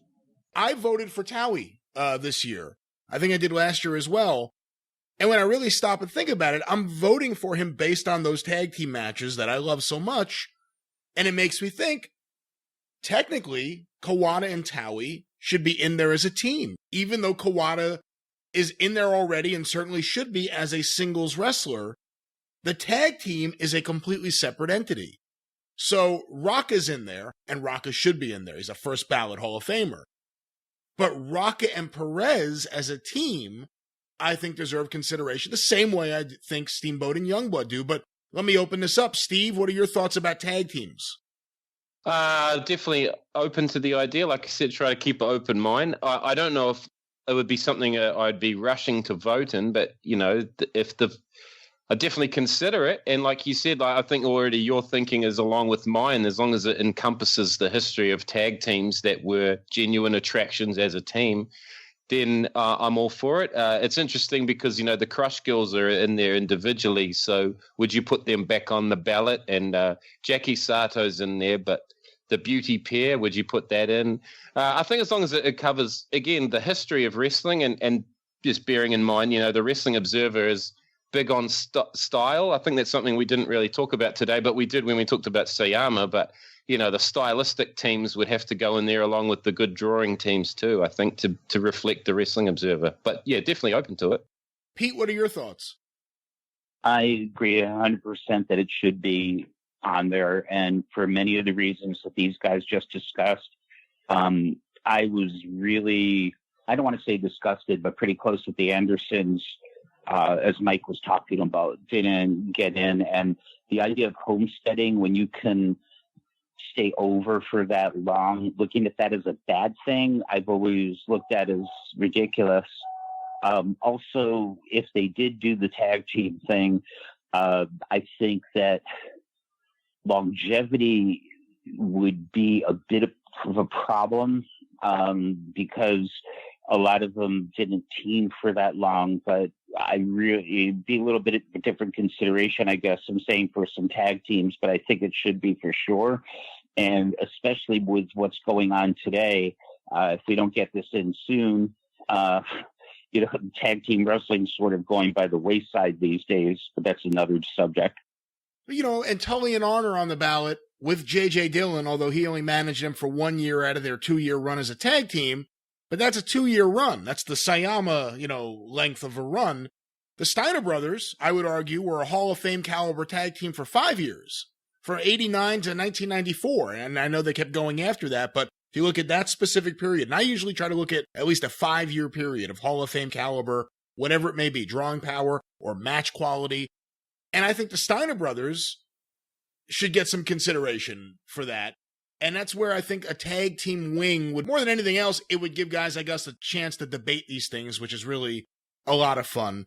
Plus, look, I'm sorry, I got to shoehorn this in there. And granted, I'm a little bit biased, but it would get Arn Anderson in there. When I look at Arn Anderson and Jerry Stubbs, and Jerry Stubbs is another guy I love who will never make it into the Hall of Fame, but I just look at and he's in my own personal Hall of Fame.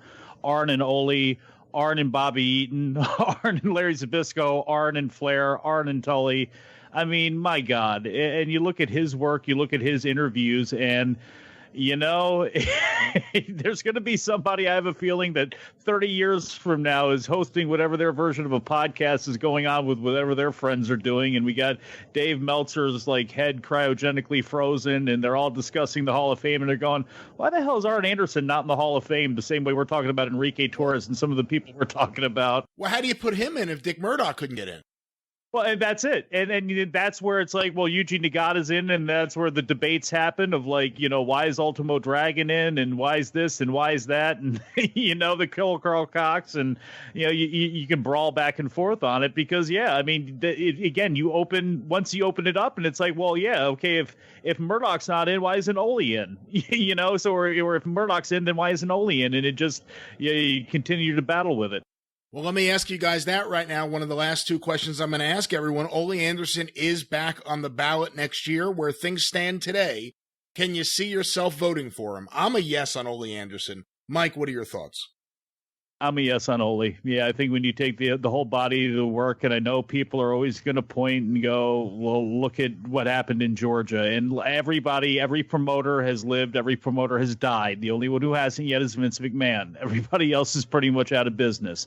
So, everybody had their bad days, So if you're going to hold that against him, if you're going to hold the fact that he didn't have to leave the states of Georgia and North Carolina unless he wanted to go back to his toothpick factory in Minnesota, fine. But when you take in the embodiment of everything from the time that Georgia split, from even before that, teaming up with Gene, it's just the whole body of the work. I don't know how they wouldn't go in. I don't know why it took the Assassins so long. I don't understand how you could have such a force in an entire region throughout the entire Southeast. You can't tell the story and not have Ole Anderson involved in some way, whether it be with Ivan Koloff, whether it be with Dusty Rhodes, whether it be with whatever.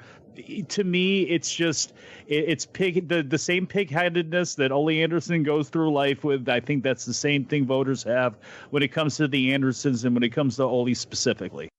Steve, can you see yourself voting for Ole Anderson? Yeah, absolutely you can. And to echo what's been said, I've never thought homesteading is a negative on anyone's career if they're a star when they homestead. I mean, the whole thing about wrestling is especially in the old days, they're like gunfighters, you went where you went and you made your decision and you stuck with it. And he did great and amazing interviews and then in the non-wrestling, it was very good for quite a few years behind the scenes as well. I think and I've got a few extra votes next year, so Olli will most likely be getting one of mine. Pete, what are your thoughts on Olli? Can you see yourself voting for him? No question, he's in. You look at his body of work as a wrestler, promoter, booker, and his impact on the business. I think it's an absolute no-brainer. Final question for you guys. We're talking about historians and ways to add to the Hall of Fame. It'll never happen because he'll never do it, but do you think Dave Meltzer should be in the Hall of Fame? Pete, let me start with you since we ended with you on the previous one. Absolutely, yes. I know that it's his Hall of Fame in a sense, and the idea that, putting himself in his own deal in some people's minds would cheapen it, but you talk about every single thing we've talked about. I mean, obviously not ring work, but historical relevance. And if you put anybody in on a historian level, and honestly, even on a writing level, you have to put Dave in. Oh yeah, it's he would never do it, obviously, but. Yeah, I mean, he didn't have the first newsletter by any means, but when people think wrestling newsletter, they think Dave Meltzer. And, Frank DeFord never said nothing nice about me. But and that, with Dave, hey, it's like Bill Apter. It's like a lot of people that his influence is undeniable, some for good, some for bad, but heart in the right place and all that stuff when it comes and a belief in what he's doing and a benefit at the end of the day to the business because, and again, not that anybody ever would want to, and this is going to sound weird to say, but like, if I die, I want Dave writing my obituary. And nobody has, for as much as crap as he's taken from wrestlers, like nobody has put them in a nicer light many times out in the general public and with the media than Dave has. And he may have too an excitable way of talking about it sometimes or whatever. And Dave is Dave, for sure. But damn, I mean, the reason we're all here talking about this is because of him. Of course, once he, is senile, he can't complain about it. Absolutely, he goes in. Absolutely. Along with a lot of other people that, again, the reason we're all here off the backs of some of their work. Yeah, I think, it's a no-brainer, Dave. Go in. Well, what else can you say, really? It's just like, we're still talking about it. When did this first happen? 96? And if you looked at all the people that used to subscribe to his newsletter that were in the business, that pretty much does it. But then the bigger picture, and I think why we all want to be involved in the Wrestling Observer Hall of Fame, because we think it would be the most accurate and most honest telling of the history of wrestling and the most honest telling of who the Hall of Famers were. So in his own field, he belongs in. Hallelujah. Continuing our look at the 2019 Wrestling Observer Newsletter Hall of Fame class, I'm happy to have 3 esteemed voters on the line right now to talk about their ballot, defend their choices, and maybe talk about things beyond that here on this segment. But first, let me introduce the host of Breaking Kayfabe with Bowdren and Barry. You know him, you love him, Jeff Bowdren. Jeff, thanks for being here today.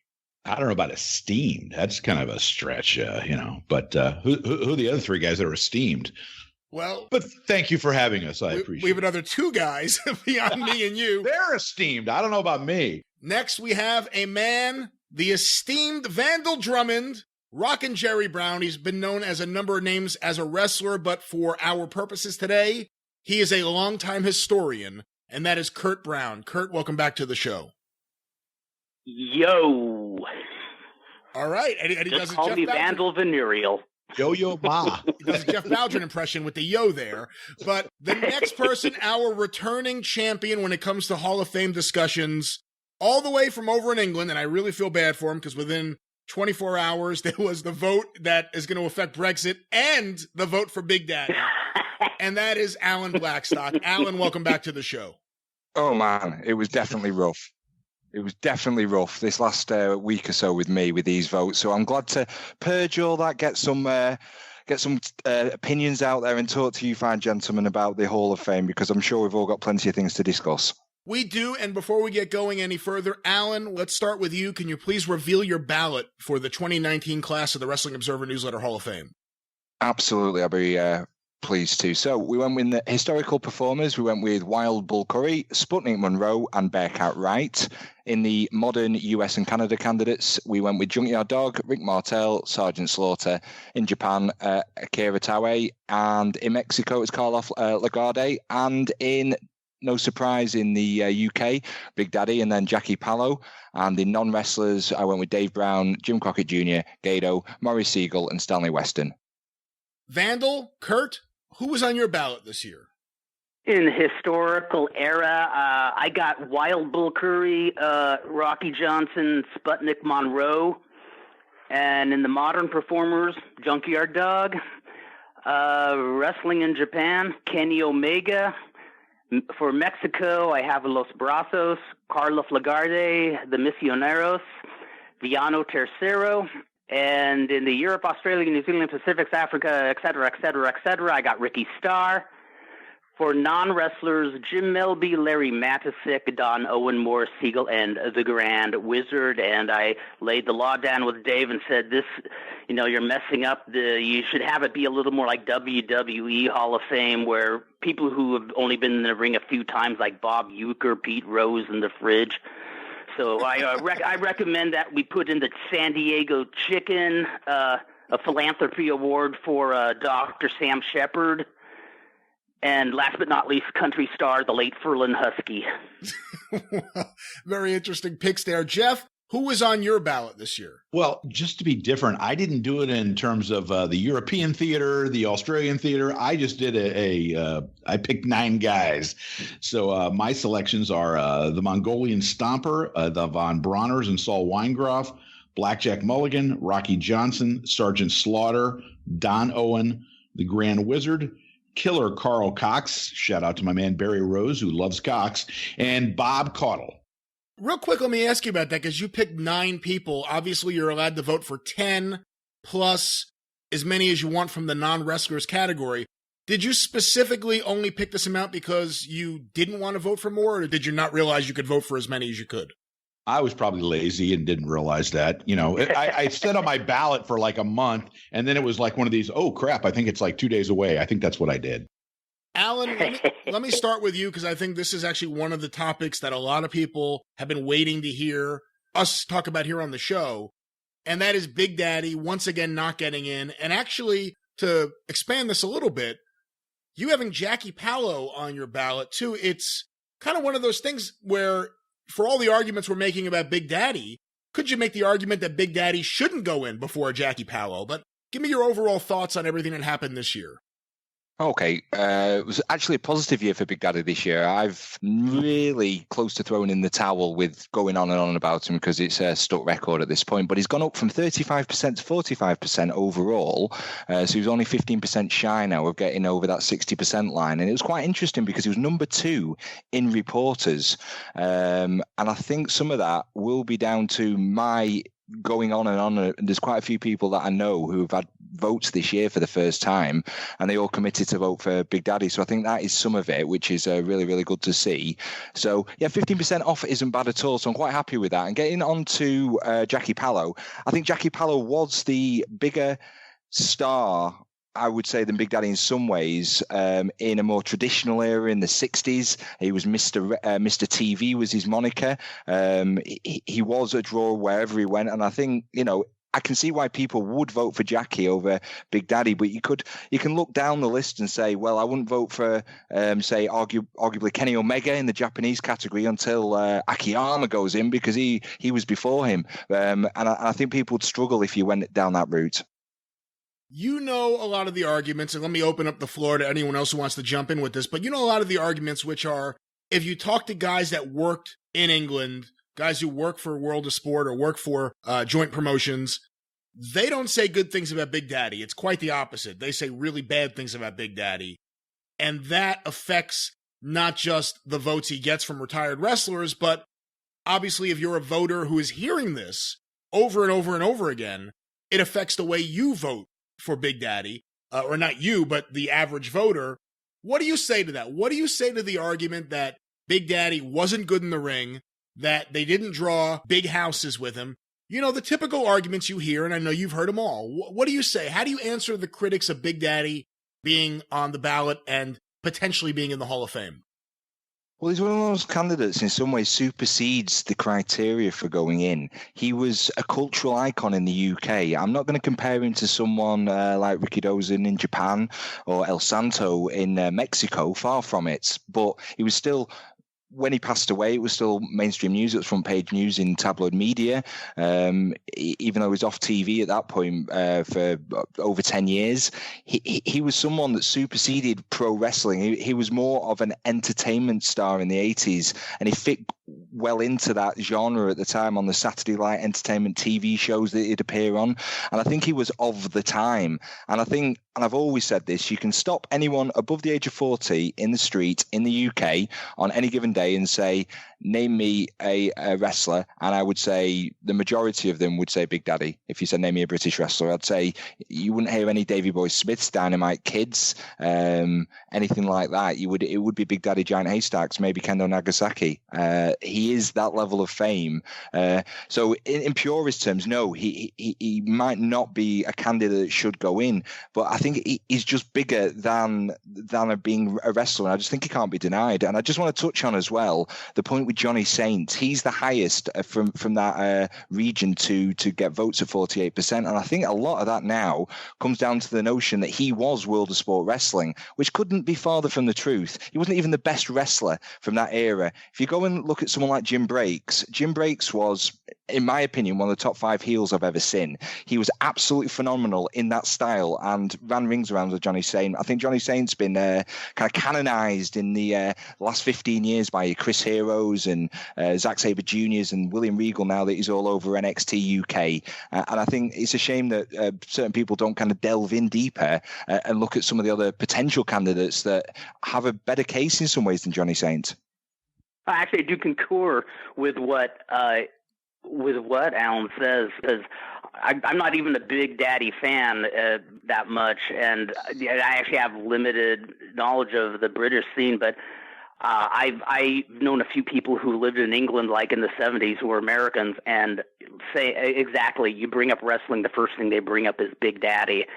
And I even had one friend who lives in the South who, during the WCW, he hated whenever they had a Van Hammer type or somebody who wasn't that great a worker, but he loved Big Daddy from his time in England. Oh, amazing. There you go. So the Big Daddy name spreads over to America as well, which is nice to hear. Mm-hmm. Jeff, any thoughts on this? Well, I hate to burst your bubble here, Allan, but having recently done an interview for the Super Studcast with Ron Fuller, we had Adrian Street as a guest. And I actually, knowing that this was coming up, I actually posed this question to Adrian. I said, Adrian, is Big Daddy Hall of Fame worthy? And he said, absolutely not. He pointed to an incident with, I'm sure you're familiar with it, the Bert Azariti incident, which, I mean, it's neither here nor there. Maybe it just means he's not as tough as Bert Azariti. But, I guess. And who was? As someone who. Who was? That's a fair point. But I guess as someone who, much like Kurt, who's not really familiar with the British scene, at least back in that day, are we talking about a guy that was basically all show and no go? Yeah, pretty much. Top of the card, tagged with smaller wrestlers, but he was a draw. He was that guy that people rooted for. It wasn't UK wrestling. It was two-tiered. You had your lighter weight wrestlers that would work that World of Sport classic style that is famous, but you'd have on top, you'd have the big, large lugs of men, just kind of punch kick style. You can say, it was similar to WWF style in the 70s, in where it was very, very non-flashy and very, very much kick punch, but it's what people liked and what people wanted. And who can argue with his record drawing from say 75 up until about 84? He had a really good record and a really good run, and I think people will always say, yeah, it couldn't work. Absolutely. I'm not here to argue that he could, but I think he should be in, not at all because of his work, but for the fact that he is that famous, he's that big, he's that well known. So you're saying, if you're going to use like the criteria of as a draw or as a name recognition, obviously he's in. If he's going to go by work, he's obviously not. So it's strictly as, if you will, the pop cultural influence that he had. Yeah, well, I'd say that's fair. Yeah, I'd say similar. In his early years, Martin Cardigan was a good worker, but those last 10 years, he could barely walk, and at times looked absolutely ridiculous just standing in the ring. But holy shit, was that guy over? I mean, that guy was over. Huge. Thank you. Just like Thank you Big for drawing Daddy, that he was a comparison. cultural icon. Yeah, I've drawn that comparison as well. I've drawn that comparison as well with Martin. Sorry, what's his surname again? Mine's gone blank now. Cardigan. Cardigan, yeah, from Argentina, tight ends out ring. And he was someone I've drawn comparisons for. And when I've spoke to Dave Meltzer about it, he's discounted it pretty much and said that, it's not fair to draw comparisons between the two. Where like you said, he was broken down very much end of his career, but he was someone that was a famous TV star, and he got into the Hall of Fame. Yes, and very rightfully so. I mean, that guy was Argentina wrestling. He, despite what some people might think of Titanes in El Ring, that guy changed the rule book even more than Vince did in the 80s. And, he totally changed wrestling, transformed it. And, the mummy he came up with, that's the most imitated gimmick in South America, hands down, ever since the 1960s. Hey guys, on the topic of cultural influence, Jeff, you and Allan both had Sergeant Slaughter on your ballot. I did as well. How much of that played into your decision to vote for him? Not just his in-ring ability, not just his promos, not just his drawing ability, but the crossover into mainstream cultural acceptance, especially amongst kids in the 1980s through G.I. Joe. Jeff, let me start with you. How much of it, if any, played into that? Well, I mean, excuse me, it played a part in it because, I can very famously remember my father, who had zero interest in wrestling whatsoever. But at the time, just as an example, in 84, when the Iron Sheik and Sergeant Slaughter thing was going on, it hooked my dad for like a month and a half. He would sit with me every week and watch the ongoing saga of Sergeant Slaughter and Iron Sheik, and he would laugh and say, but it hooked him. So, it meant that, much to somebody who had zero interest in wrestling. Now, obviously, when you're talking about, the dolls and becoming a figure that kids would identify as sort of a real life G.I. Joe figure, certainly you have to take that into account. I took it more so than that, because you're talking about a guy that started off his first big run was a Super Destroyer Mark II, and then he becomes Slaughter, the All-American Patriot. Kind of hits a little slow period there, but then he comes back as the anti-American Iraqi sympathizer. So I mean, that's a pretty damn good run. I mean, you're talking about basically about a 15-year run where he was working, like either as a great worker or on top of the cards, and to me, that makes him Hall of Fame worthy. And I agree. In 1984. Everybody was talking about the Sergeant Slaughter Iron Sheik feud. The only thing they talked about as much as that was just Hulk Hogan himself. And that's right. I mean, that's one thing important to point out. Sergeant Slaughter, and there are people who think his popularity in 84 rivaled Hulk Hogan at times, but the World Wrestling Federation had at least 3 different groups touring at one time. One of them was main evented with Roddy Piper versus Jimmy Snuka. One of them was Sergeant Slaughter and the Iron Sheik, and one of them was just Hulk Hogan. There was no Hulk Hogan feud. It was Hulk Hogan the attraction versus whoever the top heel was, and it varied from town to town. So it really says something about the strength of Sergeant Slaughter there at that period of time. And of course, right at the end of 84 is when he leaves, and there is a little bit of a slow period where he gets the G.I. Joe deal, he gains a lot of weight, he goes to the AWA, doesn't wrestle as much. And I think that's one of the big periods where you can look at Sergeant Slaughter and go, well, maybe he's not a Hall of Famer. But I think just off the strength of 1980 to 85, that alone is enough, let alone him coming back in 1990, getting a world title run, getting the match against Hogan at WrestleMania 7, doing really good promos for the time. I mean, I know the Iraqi sympathizer was a really hot-button issue around wrestling in 1991. You go read The Observer from back then, people were losing their shit about the tastelessness of the angle and the feud with Hogan, and him, burning the American flag on TV. I mean, just crazy stuff they did.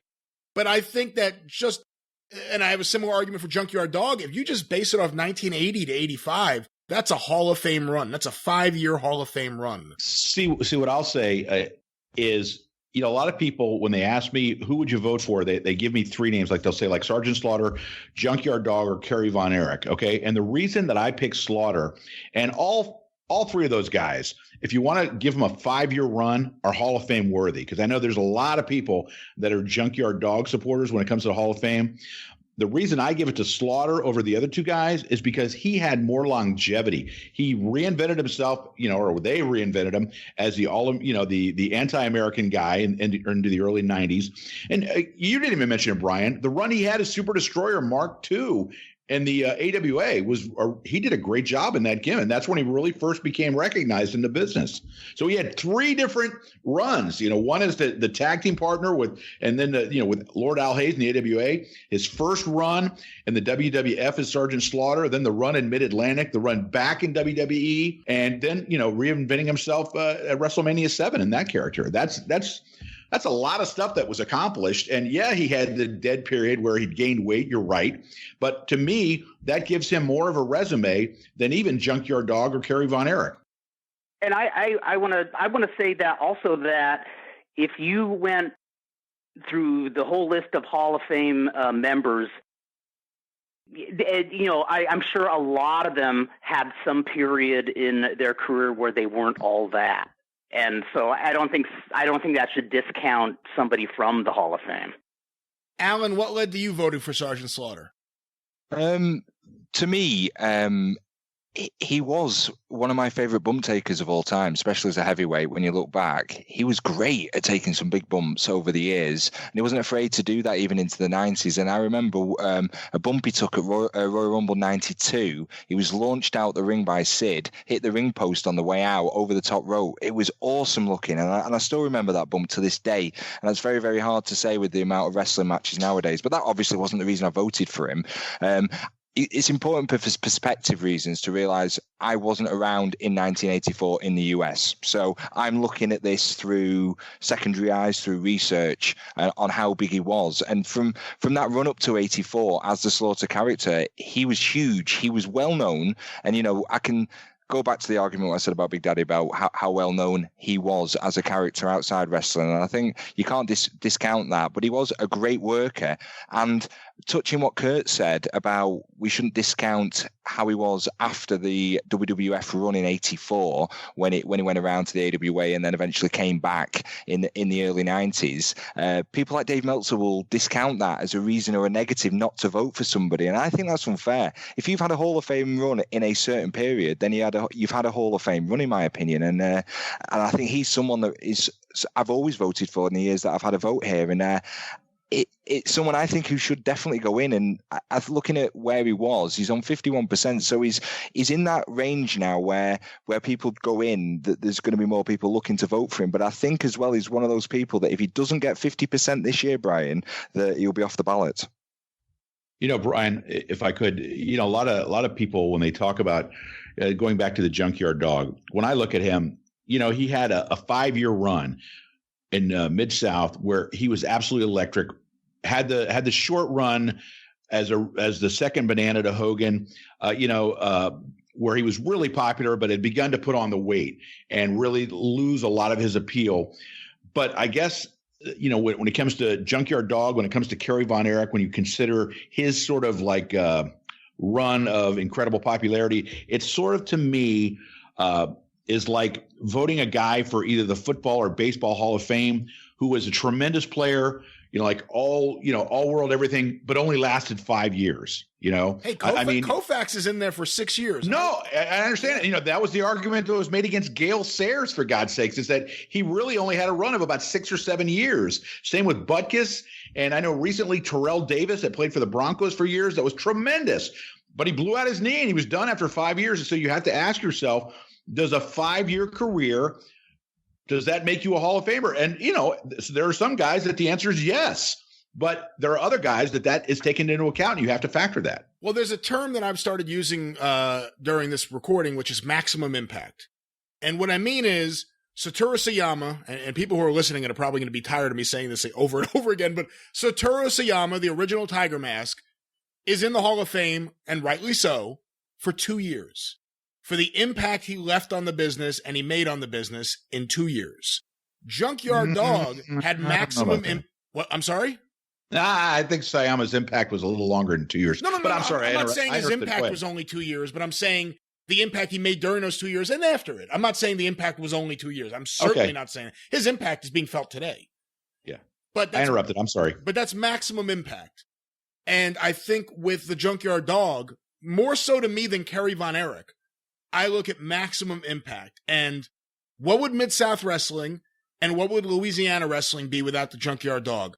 Would Bill Watts have been in a position to take over Oklahoma if he hadn't been able to ride on the back of the Junkyard Dog, an unproven commodity who was made into a superstar in Mid-South Wrestling?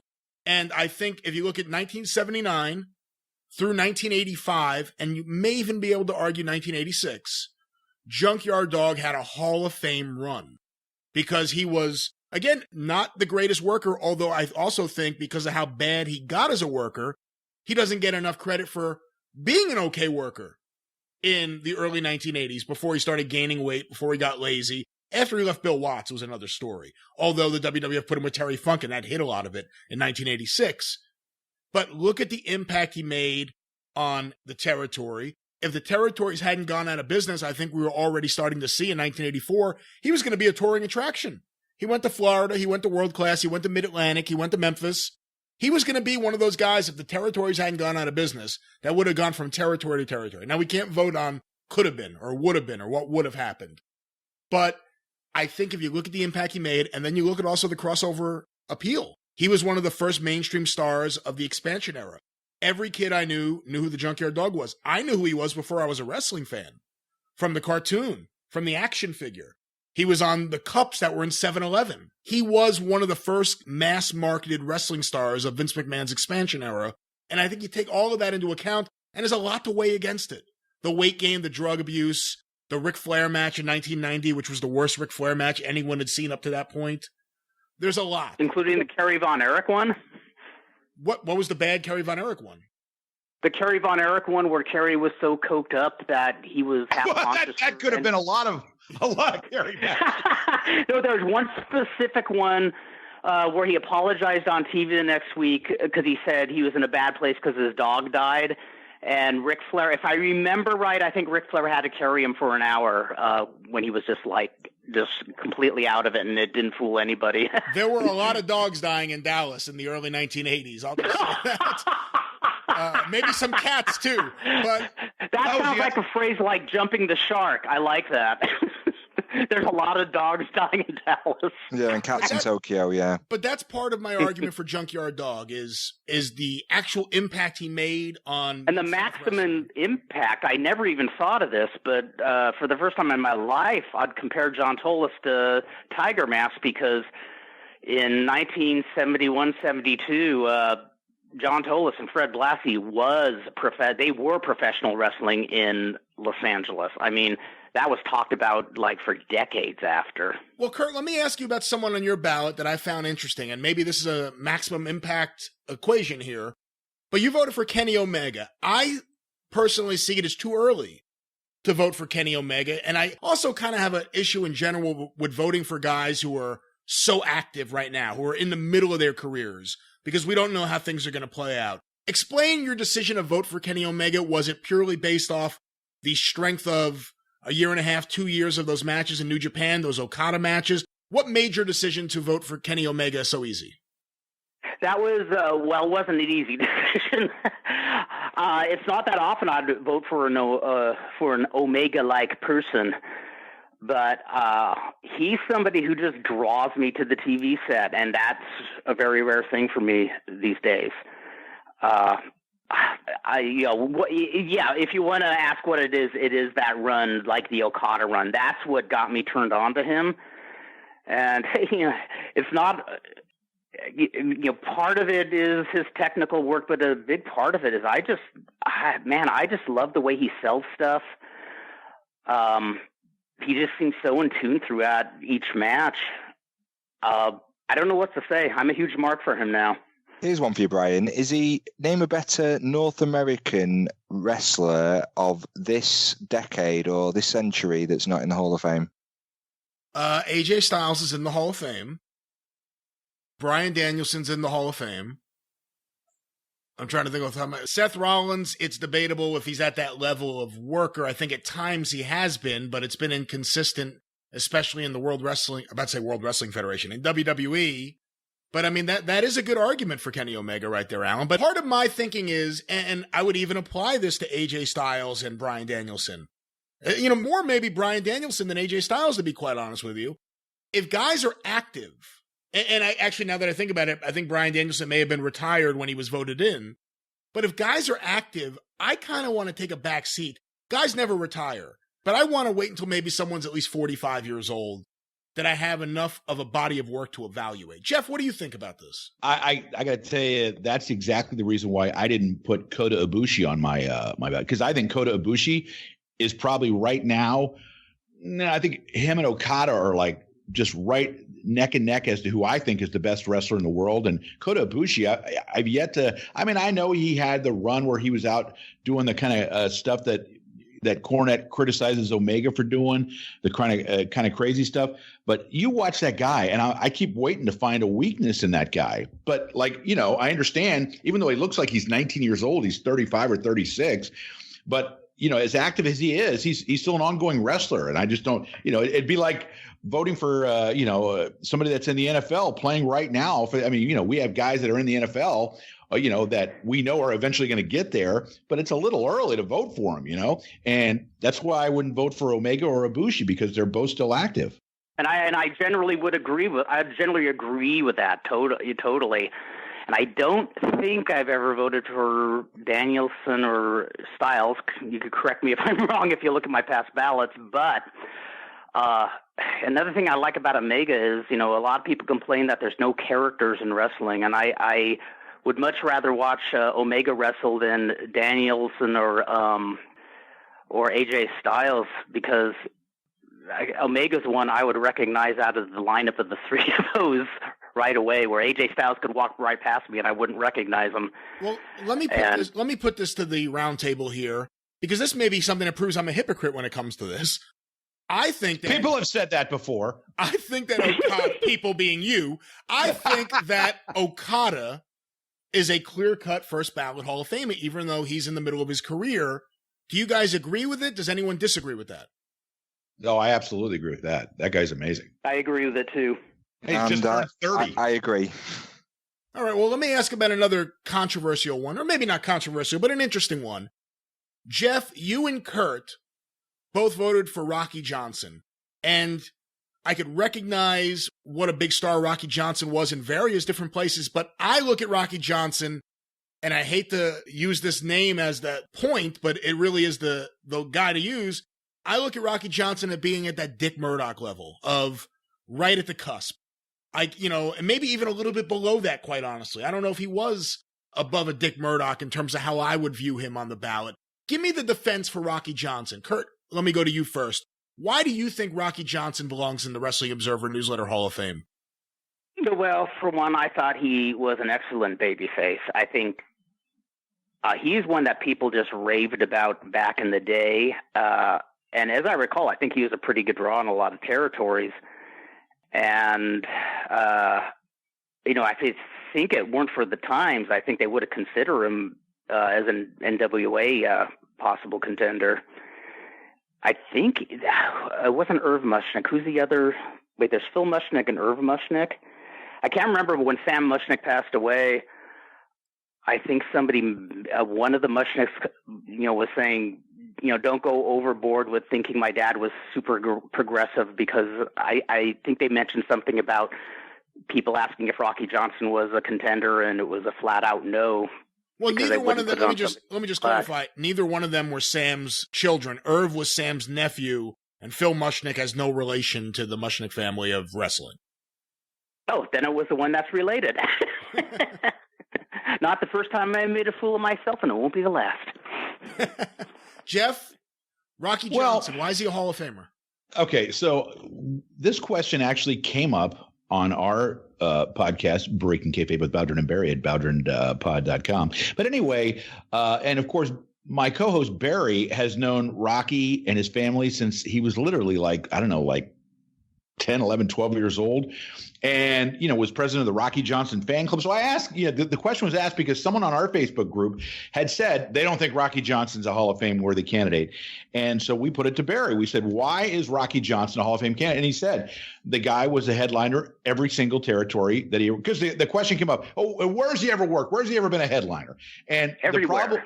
The problem is a lot of people, much like when you say the words junkyard dog, a lot of people remember that terrible run in WCW in 1990.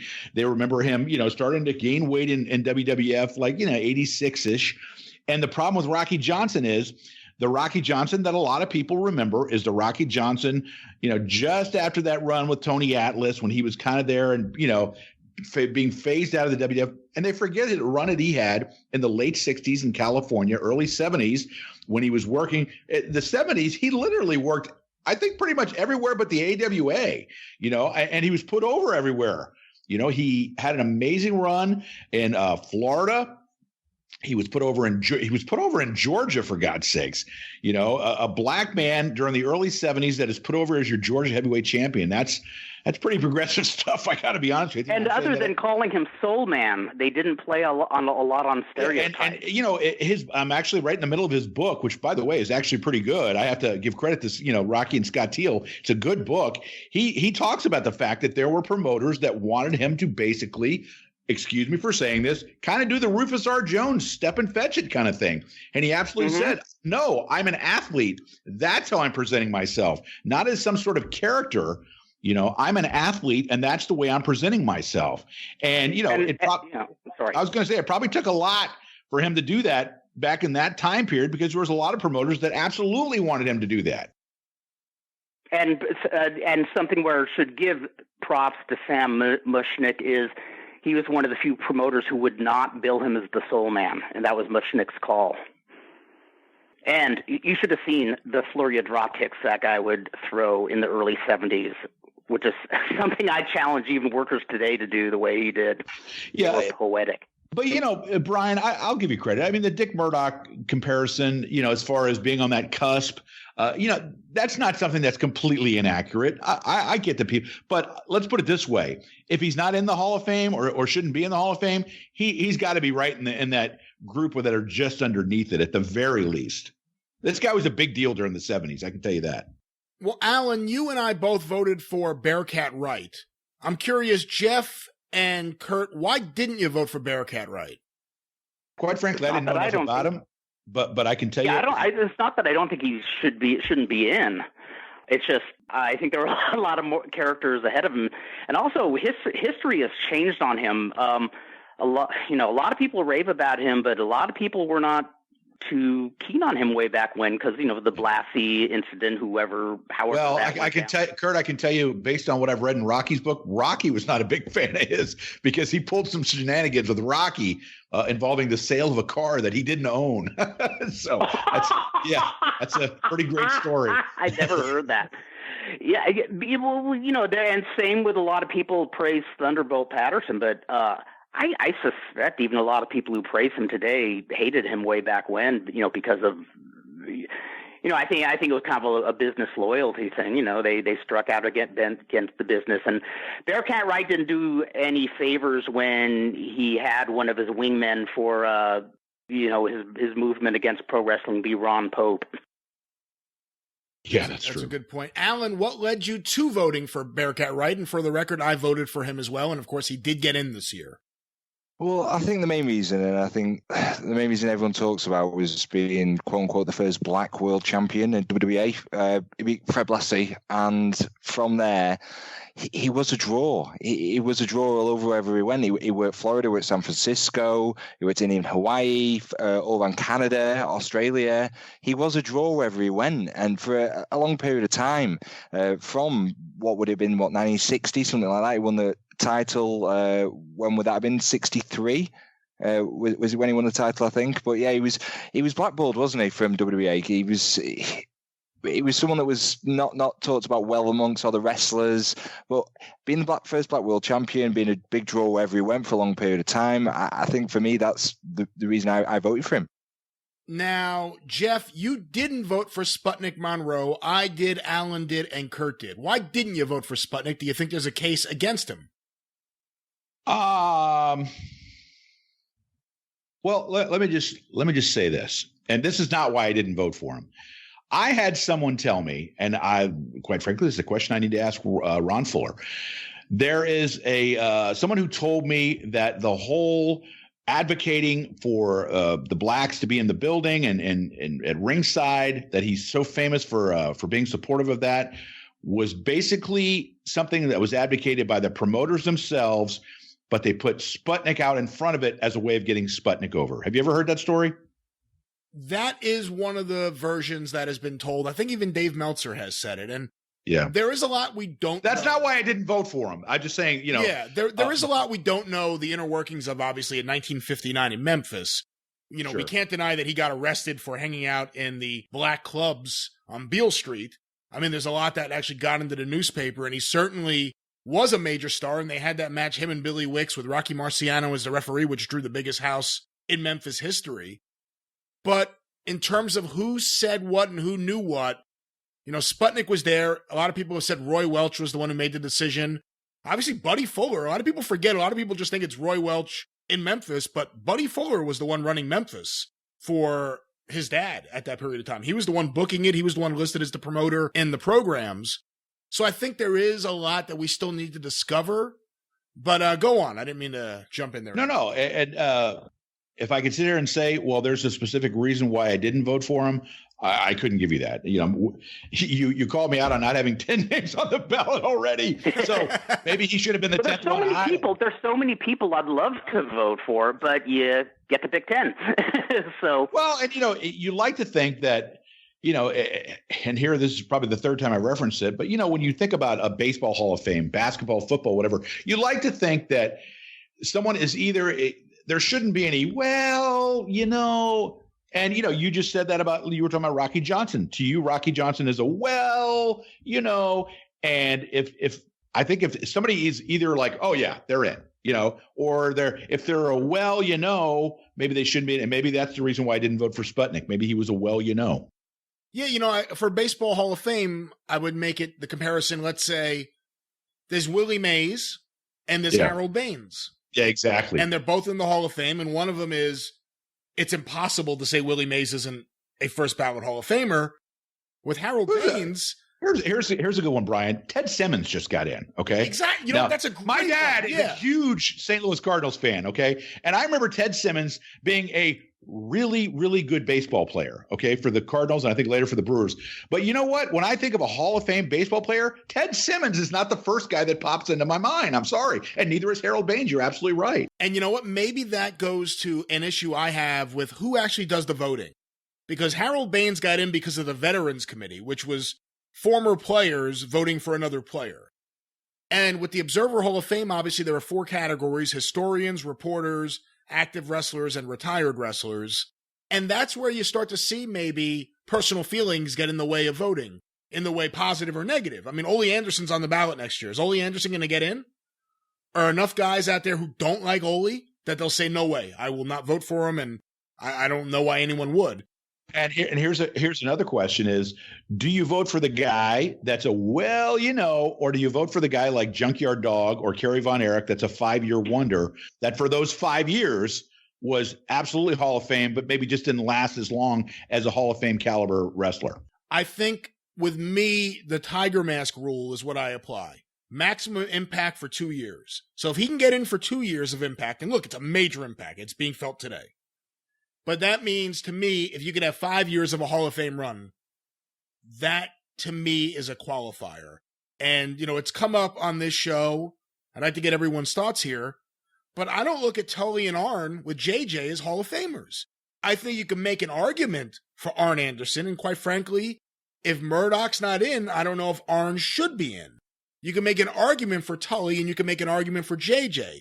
But when you lump them in together, we're talking about, as a team, a 2.5-year period, and with JJ as a manager, a 1.5 years, and then they'll go to Bobby Heenan. So how do you take a tag team like that? How do you take an act like that for a relatively short period of time and include them on the ballot? And they did really good. I mean, they were just in that range with Sergeant Slaughter and Kenny Omega and Karloff Lagarde as guys who, if a couple of votes had gone a different way, they could have gotten in. What do you guys think? Allan, let me go to you. What do you think about what I just said?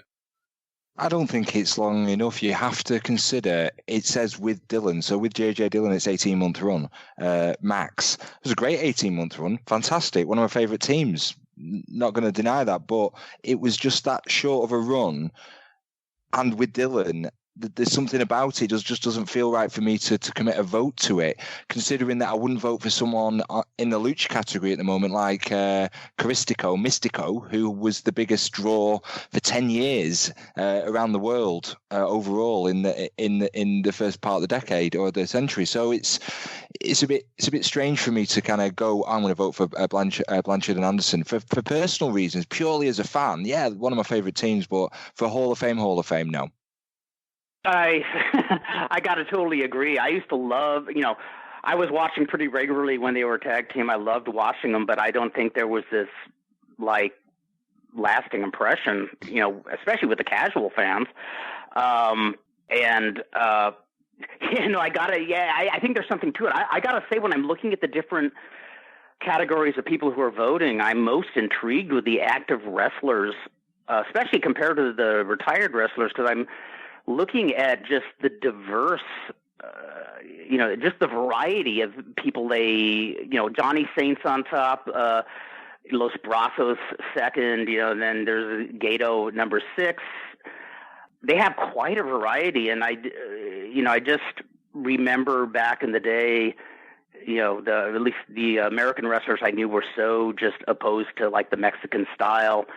And I think that kind of is reflected on the retired wrestlers' votes, that you don't see any of the luchadores, until around number 10 or 11.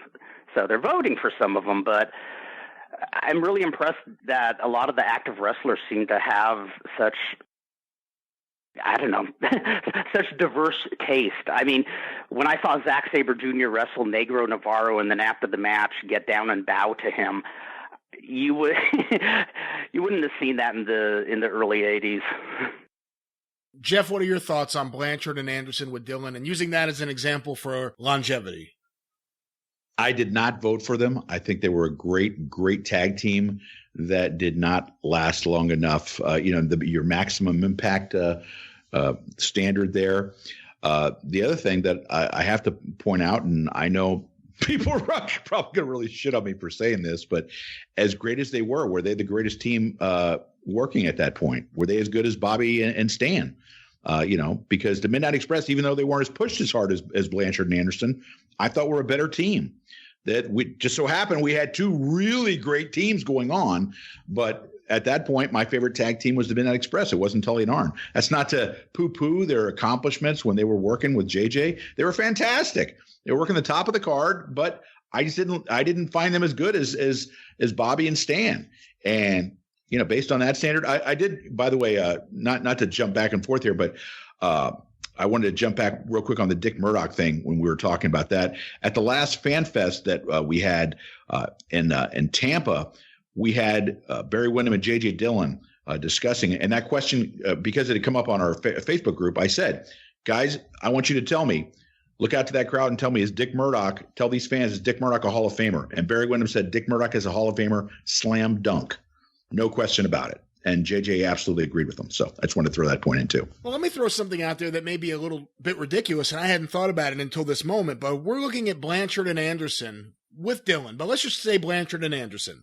And we're looking at them from what you would say, I guess, is 1987 to 1989. Should Demolition have a vote? Because here's a tag team that was together from 87 to 90, and was a babyface team from 89 to 90, had great matches at times, of course, with Blanchard and Anderson were some of their best matches, but were super over. When I was a kid watching WWF in 1989, them and the Ultimate Warrior were as over as anyone with all the kids I knew who liked wrestling. Bit longer as a tag team than Blanchard and Anderson. And during that period of time, who made more of an impact? You're judging work rate versus moving merchandise and having fans into your matches. I'm not saying one versus the other. I'm not even saying I would vote for Demolition. But I think if Blanchard and Anderson are on there for that period of time, it opens the door to a lot more. I've said it earlier on other recordings for this episode. If they're on there for 2 years, how come the Steiner brothers aren't on there from 89 to 94? In America and in Japan. You mean to tell me that wasn't a Hall of Fame run in terms of work rate? If Blanchard and Anderson are in because of how they work, because they're not in there for their drawing ability, and that's not a shot at them. That's just, in my eyes, I don't think that's why they would be getting votes. It's for their in-ring work. Then why shouldn't Rick and Scott Steiner have that same consideration? Any thoughts on that? The Steiner brothers have been on the ballot before. I just looked it up. In 98, they dropped off the ballot with less than 10%. And in 2006, they came back on. They got 15%. And then they dropped off again in 2007. So they've already been on twice. Demolition haven't been on at all yet. So if we're setting a yardstick and saying the Steiners aren't in and shouldn't be in, so then really it would be hard for someone like Demolition or someone like Tully and Arn to get votes. I don't know. You said the Steiners are 89 to 94. I don't know that their run necessarily, in my mind at least, lasted that long. Now, there was a time, I want to say like maybe 89 through, let's just say 91 or 92, where they were really good. And, part of the problem that I've said before is that at some point, Scott Steiner decided he didn't want to be the next Jack Briscoe. He wanted to be the next Road Warrior Hawk. And as he got bigger and bigger, and he became, the big bad voodoo daddy or whatever, he started morphing into Road Warrior Hawk / Superstar Billy Graham. And what made him By the way, it's booty, not voodoo. Okay, whatever. So that's why I stopped being a fan, because I thought the guy was great in the late 80s and early 90s. And then at some point when he started, gassing up, he just really fell out of favor with me. I didn't like him nearly as well. And, he had that match I'm sure you guys remember the match with Flair on the Clash of Champions, where everyone was like, okay, this is it. This is where we crown the next guy that's going to take over WCW for Flair. And it was like the old fart in church, man. It was like, what the hell happened there? That match wasn't anywhere near as good as it was supposed to be. Because it was more Flair's match than a Scott Steiner match. I think that was part of the issue. Yeah. And it was also like 14 minutes long, I think. Well, on the topic of Japan, Allan, you and I both voted for Akira Taue. I previously was not convinced he was a Hall of Famer, but I started thinking about it more and more, and I voted for him this year. Voted for him last year, too. I also voted for Yoshiaki Fujiwara, who, in my eyes, is, for Japan, above that Dick Murdoch level. And I think he should be in there, and he's been, he got, this year he got 28%. Last year he got 38%. So he's actually dropping in the voting. Allan, what led you to vote for Akira Taue? Being one of the four pillars, mainly in All Japan during that golden run in the 90s, he was the fourth best, I would say. He looked a little bit like a rickety old man at times, like Giant Baba's illegitimate son, but he could certainly go in the ring. I mean, the amount of tag team matches that those four guys had, they were off the charts good.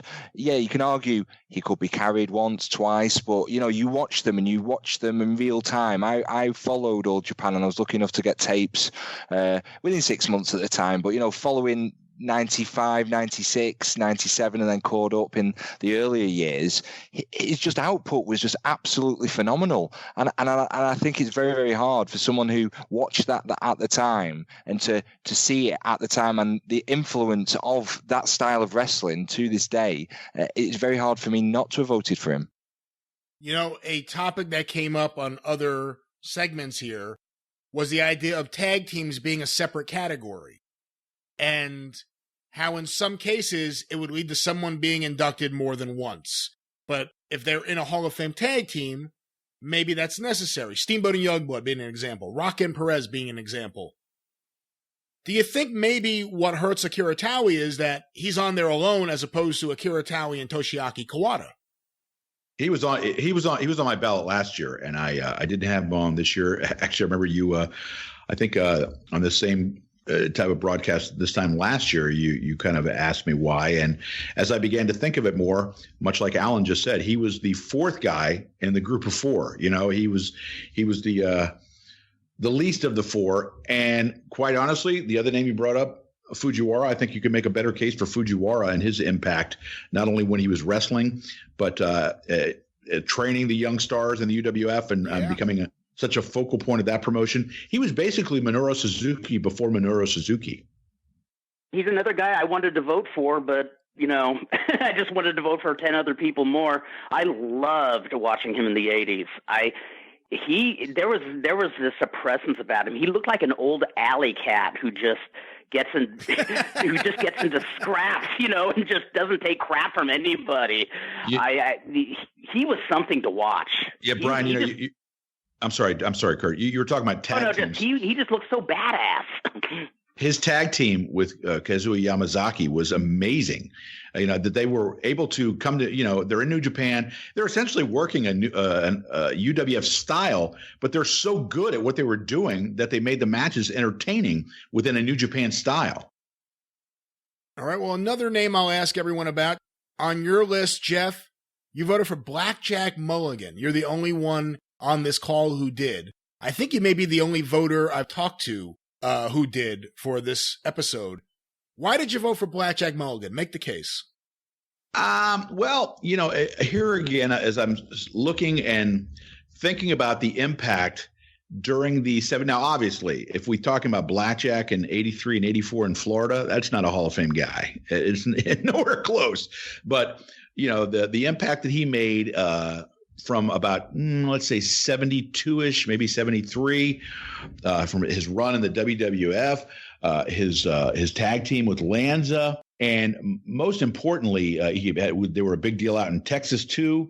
But his run in Mid-Atlantic with Flair where, a lot of people think that those two guys were basically, George Scott got all the booking credit, but it was Manza. It was Mulligan and Flair that were, the idea guys that were coming up with a lot of the ideas for the angles and programs that were going on in Mid-Atlantic at the time. And that Mid-Atlantic area was just so on fire in the late 70s when he was there. And what is it? Oh God, help me out, Brian. The robe and the hat. It was the robe and the hat. Yeah. That whole angle and that thing that just propelled Flair into new heights as a single competitor. And I just think it was so influential, and and he maintained that status. I think he went back, and his run with Backlund, like around, what is it, about 81 or 82, wasn't nearly as successful because he had started to put on a lot of weight. But he had, if we're using the maximum impact, I think he had a good, let's say 7-8 years where he was a maximum impact kind of guy in the wrestling business in the United States. Kurt, a name that's not on your ballot, not on anyone's ballot other than mine here on this call, is Enrique Torres, who obviously one of the places he made his big impact was in California as the world's heavyweight champion. Why didn't you vote for Enrique Torres? Is there an argument against him, or was it just you didn't have room on your ballot? Didn't have room. There's so many people like that. He's somebody I'd actually like to be more just familiarized with because, well, one, I think he's very deserving, but yeah, I have to be honest. As far as his time in LA, that was done by the time I started watching, so I never got to see him as a contemporary wrestler. But as as a historical figure, yeah, I think he should be in, even though I didn't vote for him. Jim Crockett Sr. got in this year. Jim Crockett Jr. didn't. Allan, you voted for Jim Crockett Jr. Kurt and Jeff and myself did not. Why do you think Jim Crockett Jr. should be in? Well, firstly, I think he should be in above, his father, Jim Crockett Sr. He had more success. Jim Crockett Sr. set up a great tag team territory, chugged along nicely. It was good for what it was. It brought up a lot of talent at the time, but it really didn't have any huge peaks. Whereas Jim Crockett Jr., he pretty much exploded at the end for various reasons and managed to get a sale to Turner. But, look at that run in 85, 86, 87. Well, maybe not 87, but 84, 85, 86. They were huge. He was very, very successful. He got a lot of wrestlers over, and he had a really, really good fun territory. He's someone that I've always thought, as a promoter, should be in the Hall of Fame. There is detractors, there's people who could vote for other promoters like Don Owen above him. But I just think that his success, relatively short compared to some other promoters, but still very, very successful, it's very hard for me not to vote for him. So that was the main reason I did vote for him, and why I think he should go in above someone who didn't have as much huge success, but more longevity like a Don Owen. Any thoughts from you guys about Jim Crockett Jr. or Sr., actually? I think I have to claim ignorance here. Sorry. I'm not familiar enough. I would say, appreciating Allan's arguments, I think having a run of a couple of decades at whether it's a more of a flat line, baseline level, as opposed to having the highs and the lows that Jim Crockett had, while Allan's absolutely right, his highs were very good. He's also the guy that bankrupted his father's company, as he was famously quoted as saying, so I don't know how you give him a Hall of Fame, but there's a lot of people that you can say bankrupted companies that people think belong in the Hall of Fame. Eric Bischoff, excuse me. So rasping my voice there. Well, I'm not sure who thinks Eric should be in the Hall of Fame, but on that topic, Eric thinks Eric belongs in the Hall of Fame. Maybe so. On that topic, though, I voted for Ted Turner. No one else did. Is it unreasonable, do you guys think, that I voted for him? Do you think that there's no argument to be made whatsoever? How do you guys feel about Ted Turner as a candidate? I mean, from my understanding, you correct me if I'm wrong because I might be, but it seemed like he was the money man and he loved wrestling. But how hands-on was he? He wasn't hands-on at all. He was. Yes, that's my argument. Was he basically Tony Khan's father? Well, no, he would basically be Tony Khan if I think that's more the position. But I don't think he was anywhere near as hands-on as Tony Khan is, because No. Tony Khan's involved with the day-to-day stuff, whereas Ted Turner fronted the money, gave him the access through his TV network. But, and now if Ted Turner was involved, in a Jim Barnett kind of way, absolutely the guy would belong. But I think it's pretty much he was just providing the access more. And you got to, not that I'm poo-pooing, I mean, you got to give him credit. He was the guy that put it on the network and sent it out nationwide and completely changed the game. But I want to give him a big thank you for that. I mean, I want to bow to him and thank him for doing that. But I don't think he's a Hall of Fame candidate. No, we should look at it in the same way bankrolling companies. Should the Carter family for TNA be in the Hall of Fame? They bankrolled a company for years that was always number 2. They didn't get to number 1, WCW did, but Turner was just the money man. There was so many more moving parts in front of him that would dictate if it was successful or not. Not just his money, which was proven in the end it didn't work out. If you take the Carter family out of wrestling history, I don't think wrestling history is radically different. If you take Ted Turner out of wrestling history, it's a whole new ballgame. Fair point. Oh, yes. And I look at Junkyard, it kind of goes to my Junkyard Dog argument. If you take Junkyard Dog out of Mid-South Wrestling, what does Bill Watts' territory look like and what does it become? And I think with Ted Turner, we could certainly look at him funding and buying WCW. And this is where it's almost more like baseball in this way, that sometimes an owner gets in. And for wrestling, you would almost think the promoter is the owner, but sometimes there's just an owner, and Ted Turner was just the owner. And he bought it, he bankrolled it, and of course the highs of WCW were extraordinary, and the lows were pretty bad. And there were lows before the highs, and the lows after it killed the company. But he's also the guy that gave Van Gunkel a TV show. At the same time he had the NWA promotion. That's a pretty significant and historical move, having the NWA and All South Wrestling on one after another. Because he could have gone either way. He could have said, no, I'm with them, or he could have said, no, I'm sleeping with Ann. And that would have changed wrestling history right there. He is someone who I think recognized the power of wrestling. And it's always been said that between Braves baseball, Andy Griffith, and wrestling, he built his television network, what would become the Superstation. It was WTCG, and then it was the Superstation eventually. It became that in a lot of ways on the back of professional wrestling, which was the highest rated show on cable television during those early years especially. And I look at the entire, it's not even body of work, that's not even a fair term to use here, but I look at everything Ted Turner was a part of with wrestling, and again, I say if you take him out of the equation, we don't know what it would be, but he was an important figure. And I think sometimes in baseball, and I hate to go back to baseball because Allan's probably saying, what the fuck?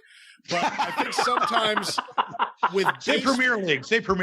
I don't know if there's a Premier League Hall of Fame. I'm going to assume there is. And I think sometimes, and I'm assuming a lot of the Premier League owners are very hands-on, but I think sometimes you have to look at an owner, even if it's someone who just funded things, but also look at some of the decisions they made. Ted Turner's the guy who said, Eric, what can we do? All right, I'm going to give you 2 hours on Monday night against Raw. I mean, he didn't say I'm going to put you on TNT. He didn't say pick your day. He's the one who made it a war on Monday nights. So I think, okay, Brian, should Dick Ebersol be in? Should Dick Ebersol be in? I don't think so, but I actually think there is an argument to be made. I think I could argue Dick Ebersol's induction based on the maximum impact, using that term again, because he changed WWE production. He put WWE on Saturday nights.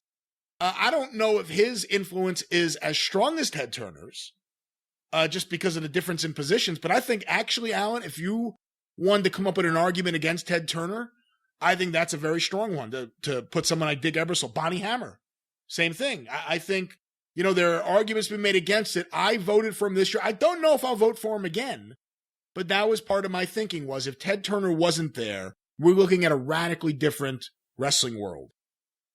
I do want to say that's an excellent argument. I disagree, but that's a very good argument. No, that's very fair.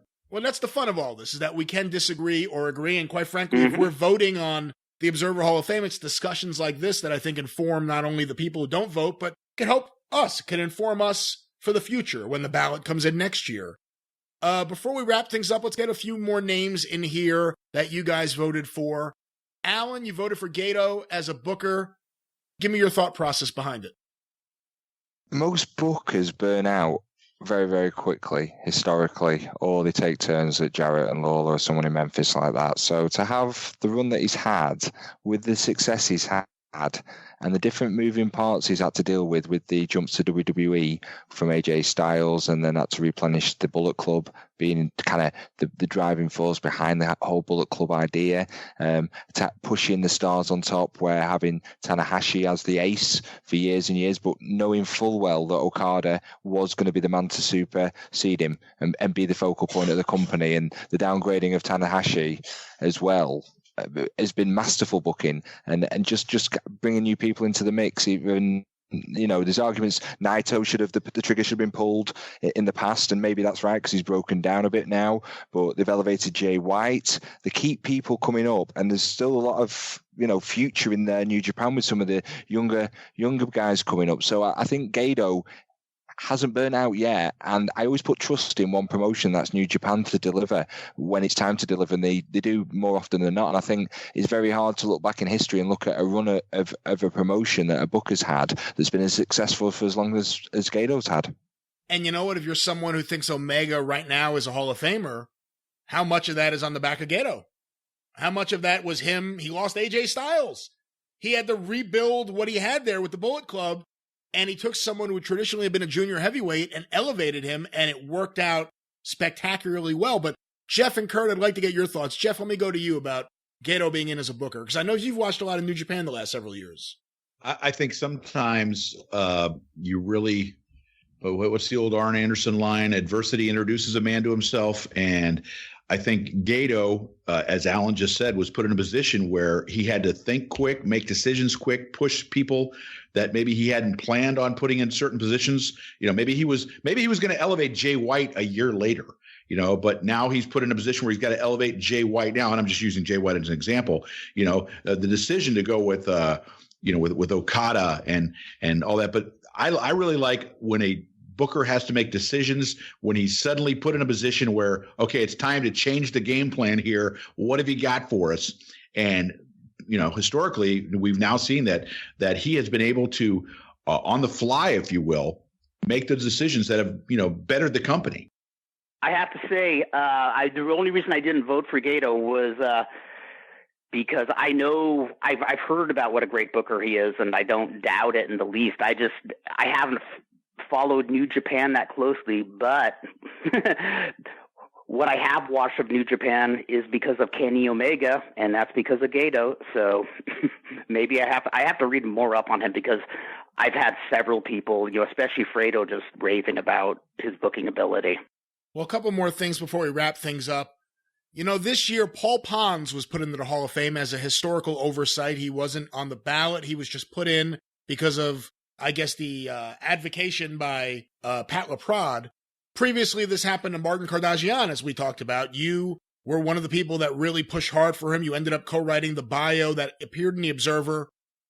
Kurt, let me start with you. Do you think we need to do this more with guys, especially before either 1960 or 1950, who may have a tough time getting in on the ballot, but you could make a really good argument were major historical oversights that should have been in that first class? I've advocated in the past, got him on the ballot. Wild Bull Curry. I got Morris Siegel on the ballot. I've talked about Roy Welch needing to be on the ballot. But will they even get the votes? I mean, are these guys that should be on the ballot, or that should get the Martin Kardashian treatment? What do you think, Kurt, about this precedent that's been set now by taking guys who were historical oversights and putting them in? I cannot say strongly enough a really, really emphatic yes with 3 explanation points. I especially think historical figures from the 20s, through the 40s are often overlooked. And a lot of times in countries where wrestling was really over, but just we're not as aware of it. And Cardigan, that took me about 3 years to convince Dave to put it up for a vote. And Yeah, I think there's, I'm trying to think off the top of my head who else is. Well, Carlos Lagarde, because Rene Guajardo, if I remember correctly, was one of the guys who was put into the Hall of Fame initially. And Rene Guajardo was really over, but Carlos Lagarde, both as a singles and as a tag team with Guajardo, I think is a shoo-in. I mean, they had the world welterweight title on Lagarde from 1958 to 1965, uninterrupted, 7 straight years. This guy was very over, and as a tag team, they were very over. And let me just say, it is weird having him and Hurricane Ramirez on the same ballot with someone like Caristico. Not to diminish Caristico or the former Mystico and everything he did, but you're talking about 2 completely different eras of lucha libre. Absolutely, and I think well, another one. I got Sangre Chicana on the ballot. He washed out. I kind of knew he would. I just wanted him to get just the attention that it wasn't until Fredo Sparsa turned to be on to Sangre Chicana. Because I saw him in his later years, and I thought, yeah, he's okay. But Fredo urged me to watch some of his early 80s matches. That guy headlined, he and MASA Uno, they headlined 2 straight CMLL anniversary shows, singles matches, hair versus hair, 2 straight years, and talk about maximum impact. And if you could see Sangre Chicana when he was a babyface, man, people just flocked to that guy like the Pied Piper. And, well, that's why I am overjoyed that Villano Tercero is finally made it in, because that was one of the few where I just shook my head, because even when he was past his prime, when I saw him in Tijuana and just when I saw tapes of him, especially if you saw him live, if you were there live, just that guy was electric. He was there with his brothers, a bunch of Villanos, but it was Villano Tercero that the people would cry for if he gigged and tore up his mask, So, yeah, I really do think the historical figures really need more attention. There should be more. The overlooked category, I think, needs more attention. Should the historical category, though, just be a select few of Dave's long-term historians, such as Steve Yoes and co., or should it just be Dave on his own making that decision? I think there should be a council. Me personally, I think there should be. There is a council. Who's on it? Do you know? He won't tell me. I asked him, and he would not tell me. Do we know how many voters there are? I've estimated around 200, 250, but that's just a purely estimate. So there is a council. That's interesting, because I think there is an argument to be made that there should be, and this has come up also on the show, there should be a veterans committee that could look at certain guys that may be historical oversight. Again, I look at who should have been in that first class. Are there guys that clearly should have been there? And the big one I pointed out is Morris Siegel. How do you have Paul Bosch in for 20 years of promoting Houston, but you don't have Morris Siegel in there for promoting almost 50 years and also controlling? Morris Siegel absolutely should be in. Yeah. For the same, in that same argument. Yeah. So, all right, guys. Well, before we wrap things up, 2 last questions for everyone. Olli Anderson's on the ballot next year. Will any of you be voting for Olli Anderson? I'll definitely consider him and look into his career more, because he's someone that you can discount quite easily. If you listen to certain people like we touched on before, but I think there's more to his actual length of his career and, his run and his popularity in Georgia as well. I will definitely consider him. I don't know if I'll vote for him. Depends who else is on the ballot. Probably consider him more as a wrestler than somebody who is a promoter, booker. I'll definitely consider him. I think he was probably one of the most important heels for almost about a 10-year run. So he absolutely should be considered. It's one of these things. Do you vote for the guy as a wrestler for his work in wrestling, or do you not vote for him because you think he's an asshole? And I think that's the way people are going to. They're going to find out that don't vote for him because he's an asshole. Yeah. And like I said, I'm reading Rocky's book. Rocky, pointed out an example where Olli said something to him right to his face, horribly racist, And so I'm sure if you ask Rocky Johnson, do you think Olli Anderson's a Hall of Famer? Fuck no. But, if you look at it objectively, he probably absolutely deserves to be in. But, like you said, like Kirk said, we got to see who else is on the ballot. Guys, as we close things out, one last question for you. Are there any ways you think that the Observer Hall of Fame can be optimized, can be improved? Are there changes you think need to be made? Do we need more categories? Do we need something for female wrestlers? Do we need something for tag teams?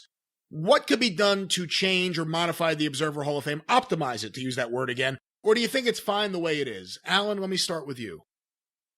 I just think Dave himself should promote it more, and the reach he's got, the site he's got. Yeah, he releases the issue, and the bios are always fantastic, and he'll touch on it maybe half an hour talk with Brian. And unfortunately, I don't think Brian's that qualified to have a well-rounded discussion about certain candidates that other people who he could have on would do. So I know he's had Matt Farmer on before and other people, but I just think kind of like he should have a week of kind of podcasts, different discussions with different guest counter arguments, not always with him, but definitely a roundtable discussion with Dave as well would help things. And I think that's one way of promoting it. And I think that's the easiest way you can do it. I'm just surprised he's never really done much bar, like I said, one Wrestling Observer Radio a year. Kurt, what do you think? Any improvements or any changes you'd like to see made to the Hall of Fame? Not too many. I could probably think of some, but I have a hunch that he gets letters and phone calls all the time about people telling him how he could improve it, and he's probably going crazy with that. But if I were to pick one thing, tag teams, definitely. Do you think someone should be inducted twice in that case? If it's someone who, let's use Rocca and Perez as the example. Rocca's a first ballot Hall of Famer.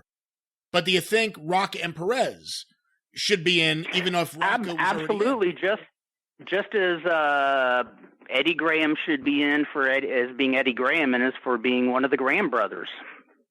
Jeff, what are your thoughts on that? We'll close out with you. What are your thoughts on ways to improve the Wrestling Observer Newsletter Hall of Fame?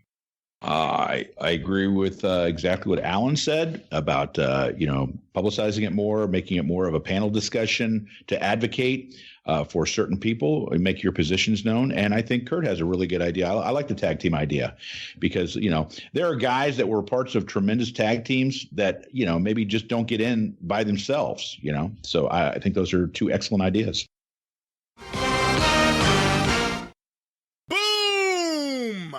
There it is, the conclusion of our two-part look at this year's Wrestling Observer Newsletter Hall of Fame class, everyone's ballots, everyone's thoughts. I want to thank all the tremendous historians and voters who appeared on this special two-part episode. I really do appreciate it. It was so much fun, I think we're going to have to do it again, and we certainly will. But until next time, want to remind you, the 605 Super Podcast is a production of the Arcadian Vanguard Podcast Network.